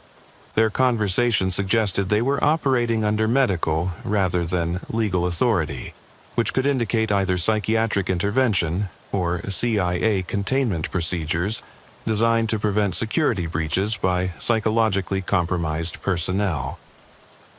Horace looked around his apartment at the elaborate research displays covering every wall surface. Months of intensive analysis had either revealed genuine insights into CIA intelligence operations spanning decades, or had documented the progressive psychological breakdown of an analyst whose obsessive personality had been systematically exploited for experimental purposes. The most terrifying realization was that both interpretations might be simultaneously correct. His analytical discoveries might be legitimate while also representing the predictable responses of a test subject whose psychological vulnerabilities had been deliberately exploited to study the limits of intelligence analysis procedures. As his apartment door was breached by personnel whose identities and intentions remained fundamentally uncertain, Horace experienced a moment of absolute clarity that was somehow more terrifying than all the confusion that had preceded it. The men entering his apartment wore the dark suits and professional demeanor of CIA security personnel, but their faces seemed strangely familiar, as if he had seen them before in photographs or surveillance footage from his months of document analysis. "Mr. Fitzgerald, we're here to help you," the lead figure said, approaching with the careful movements of someone trained to manage psychologically unstable individuals. "Director Patterson has authorized us to provide you with medical assistance and secure transportation to a facility where you can receive appropriate treatment." But as the man spoke, Horace recognized his voice as one of the phantom conversations he had been hearing for weeks. This was the same person who had been discussing his psychological condition and research discoveries from adjacent apartments, which meant either that his auditory hallucinations had been more accurate than he realized, or that the voices had never been hallucinations at all. "You're the ones who have been monitoring me," Horace said, backing away from the advancing personnel while his mind raced through the implications of this recognition. "You've been conducting surveillance operations and discussing my case for weeks. This isn't a medical intervention. It's the implementation of the termination protocol I found in my files." The lead operative exchanged glances with his colleagues, and Horace caught a brief expression that might have been surprise at his level of awareness about their activities.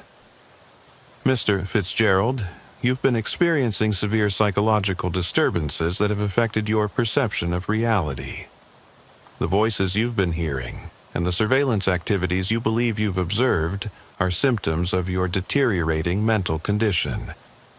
But this explanation felt wrong in ways that Horace's analytical training helped him recognize.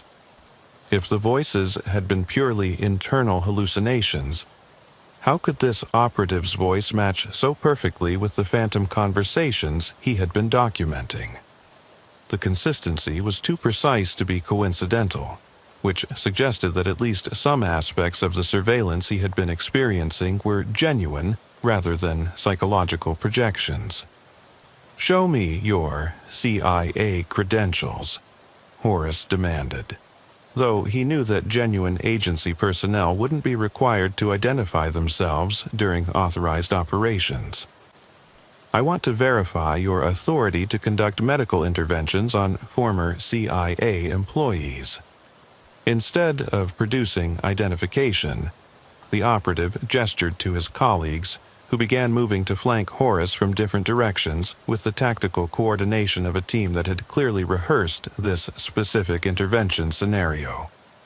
Their movements were too professional and too coordinated to represent improvised responses to an unexpected situation. "Mr. Fitzgerald, we're going to need you to come with us voluntarily to avoid any unnecessary complications," the operative continued, maintaining his calm professional tone despite Horace's obvious resistance. "Your psychological condition requires immediate medical attention, and we have facilities specifically designed to help CIA personnel who have experienced operational stress." But Horace noticed that none of the operatives had mentioned specific details about his research project, his discoveries about the perpetual operations framework, or his theories about ongoing CIA activities. If this was genuinely a medical intervention triggered by psychological breakdown, wouldn't they reference the specific delusions and paranoid theories that had supposedly motivated their involvement? The absence of any discussion about his analytical conclusions suggested that the operatives were more concerned with containing his access to information than with addressing his mental health. which implied that at least some aspects of his research might have revealed genuinely sensitive intelligence, rather than representing pure psychological fantasy. "I want to speak with Director Patterson directly before I go anywhere with you," Horace said, moving toward his kitchen telephone while keeping the operatives in sight. "If this is a legitimate medical intervention authorized by CIA leadership, then she should be available to confirm the protocols being implemented." But when Horace reached for the phone, he discovered that the line was dead. Not busy or disconnected, but completely silent in a way that suggested the communications infrastructure to his apartment had been deliberately severed. This level of operational preparation indicated systematic planning rather than emergency response to a psychological crisis. "Communications to this location have been temporarily suspended for security reasons," the operative explained, though his tone had become noticeably less patient. "Your phone calls over the past weeks have raised concerns about potential security breaches that require immediate containment." This admission confirmed Horace's suspicions that his apartment had been under comprehensive surveillance throughout his weeks at home, which meant that his theories about systematic monitoring by CIA personnel had been accurate rather than paranoid delusions. But this recognition raised even more disturbing questions about which other aspects of his experience might have been genuine intelligence operations, rather than psychological breakdown symptoms. "If you've been monitoring my communications, then you know that I never contacted any unauthorized personnel about classified information," Horace replied, trying to buy time while he assessed potential escape routes from his apartment. "My phone calls were limited to attempts to verify information with official CIA personnel who claimed not to exist." The operative's expression became more focused, as if Horace had revealed information that was particularly significant for their operational objectives. "Mr. Fitzgerald, your attempts to contact Bernice Kowalski and verify details about your research project have been documented as evidence of your deteriorating psychological condition. These individuals never existed, and your memories of working with them represent fabricated experiences generated by your mind under extreme stress." But this explanation contradicted Horace's clear memories of months of detailed consultation meetings with Bernice, during which she had demonstrated extensive knowledge about historical CIA operations and had provided specific guidance about document analysis procedures. Either his memories of these interactions were entirely fictional, or Bernice had been operating under a false identity as part of a compartmentalized operation that these intervention personnel weren't fully informed about. "Bernice provided me with detailed information about Cold War intelligence operations that I had no prior knowledge of," Horace said, watching the operatives' faces for any indication that they recognized the significance of this claim. If she was a psychological projection, how could she have known specific details about classified operations that weren't included in the documents I was analyzing? This question seemed to create some uncertainty among the operatives, who exchanged glances that suggested they hadn't been briefed on all aspects of Horace's research activities. Their momentary confusion implied that his case might be more complex than they had been led to believe, which could indicate competing factions or compartmentalized operations within the CIA's handling of his situation. The lead operative recovered his professional composure and approached Horace with renewed determination. "Mr. Fitzgerald, these theoretical questions about your research project can be addressed during your medical evaluation. Right now, we need to focus on getting you appropriate psychiatric care before your condition deteriorates further."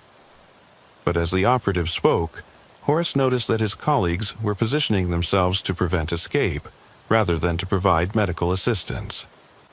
Their tactical deployment resembled containment procedures designed to capture potentially dangerous individuals, rather than therapeutic intervention protocols for helping psychologically disturbed personnel. "You're not medical personnel," Horace realized, with a clarity that cut through weeks of uncertainty and paranoid speculation. "You're operational security specialists trained to contain intelligence breaches and eliminate security risks. This isn't about helping me. It's about preventing me from revealing information that could compromise ongoing CIA activities." The operative's mask of professional concern finally slipped, revealing the cold calculation of someone trained in counterintelligence operations. "Mr. Fitzgerald, your psychological breakdown has made you a potential security risk that requires immediate containment. Whether that containment takes the form of medical treatment or more permanent solutions depends entirely on your cooperation." This direct threat confirmed Horace's worst fears about the true nature of his situation. His months of document analysis had apparently revealed information sensitive enough to justify eliminating him as a potential security breach, which meant that at least some of his discoveries about the perpetual operations framework and ongoing CIA activities had been accurate rather than delusional. But this recognition also meant that his paranoid theories about systematic surveillance and psychological experimentation might have been correct, which raised terrifying questions about the extent to which his entire experience had been manipulated by intelligence professionals studying his responses to impossible situations. "The files I analyzed contained information about operations that are still classified at levels beyond my clearance," Horace said, trying to use his analytical discoveries as leverage for negotiating better treatment. "If you eliminate me, you'll never know which specific operations I learned about or what conclusions I drew from the evidence." The operative considered this argument for several long, about systematic psychological experimentation. His months of intensive document analysis had indeed been a controlled experiment, but that didn't necessarily mean that the information he had analyzed was fictional or that his analytical conclusions were invalid. "So, the perpetual operations framework is real," Horace concluded, watching the operatives' faces for confirmation of his most significant research discovery. "You created an experimental situation to study how I would respond to discovering evidence of ongoing intelligence operations, but the operations themselves are genuine." The operative's expression became carefully neutral, suggesting that Horace had identified information that was classified beyond the level these personnel were authorized to discuss. "Mr. Fitzgerald, the specific details of your research conclusions are not relevant to our current operational objectives. Our instructions are to secure your cooperation in medical treatment or implement alternative containment protocols." But Horace understood that this non-denial was actually confirmation of his analytical discoveries. If the perpetual operations framework had been entirely fictional, the operative would have stated that directly rather than deflecting the question with references to classification levels and operational security.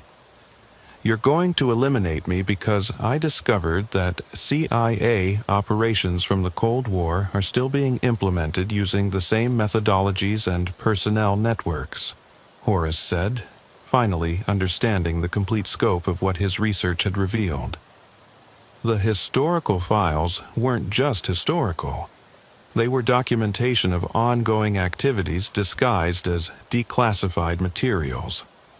The operative's response was immediate and decisive. He gestured to his colleagues, who moved to physically restrain Horace before he could continue his analytical conclusions.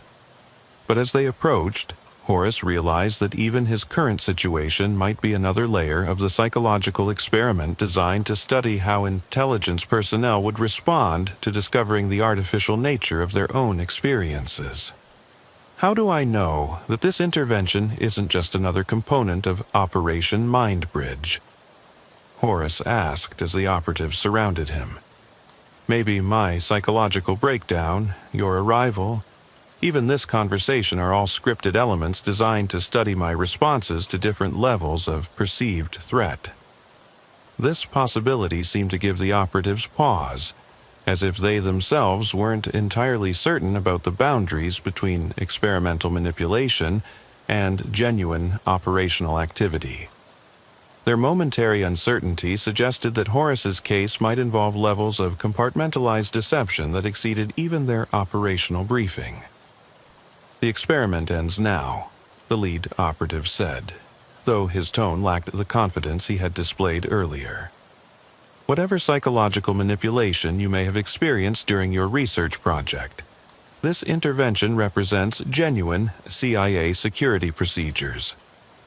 But as Horace felt restraints being applied to his arms, he realized that the question of authenticity might be impossible to resolve.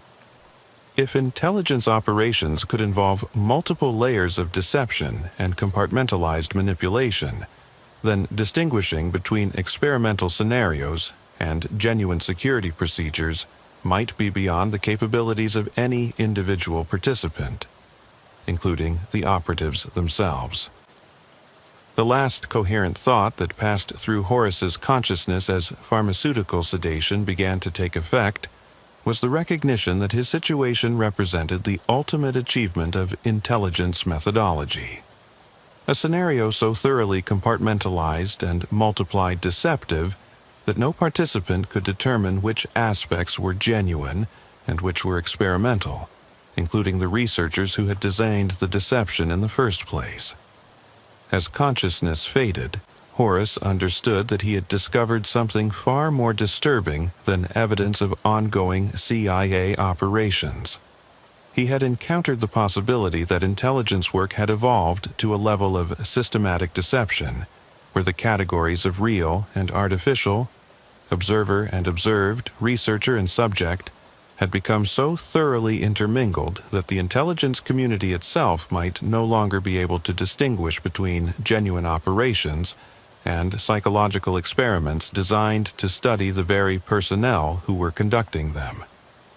Whether Horace Fitzgerald had been a brilliant analyst who discovered uncomfortable truths about CIA activities, or a test subject whose psychological breakdown had been orchestrated to study the limits of intelligence analysis, or something far more complex that transcended these simple categories, remained a question that might be unanswerable even by the intelligence professionals who had created his impossible situation.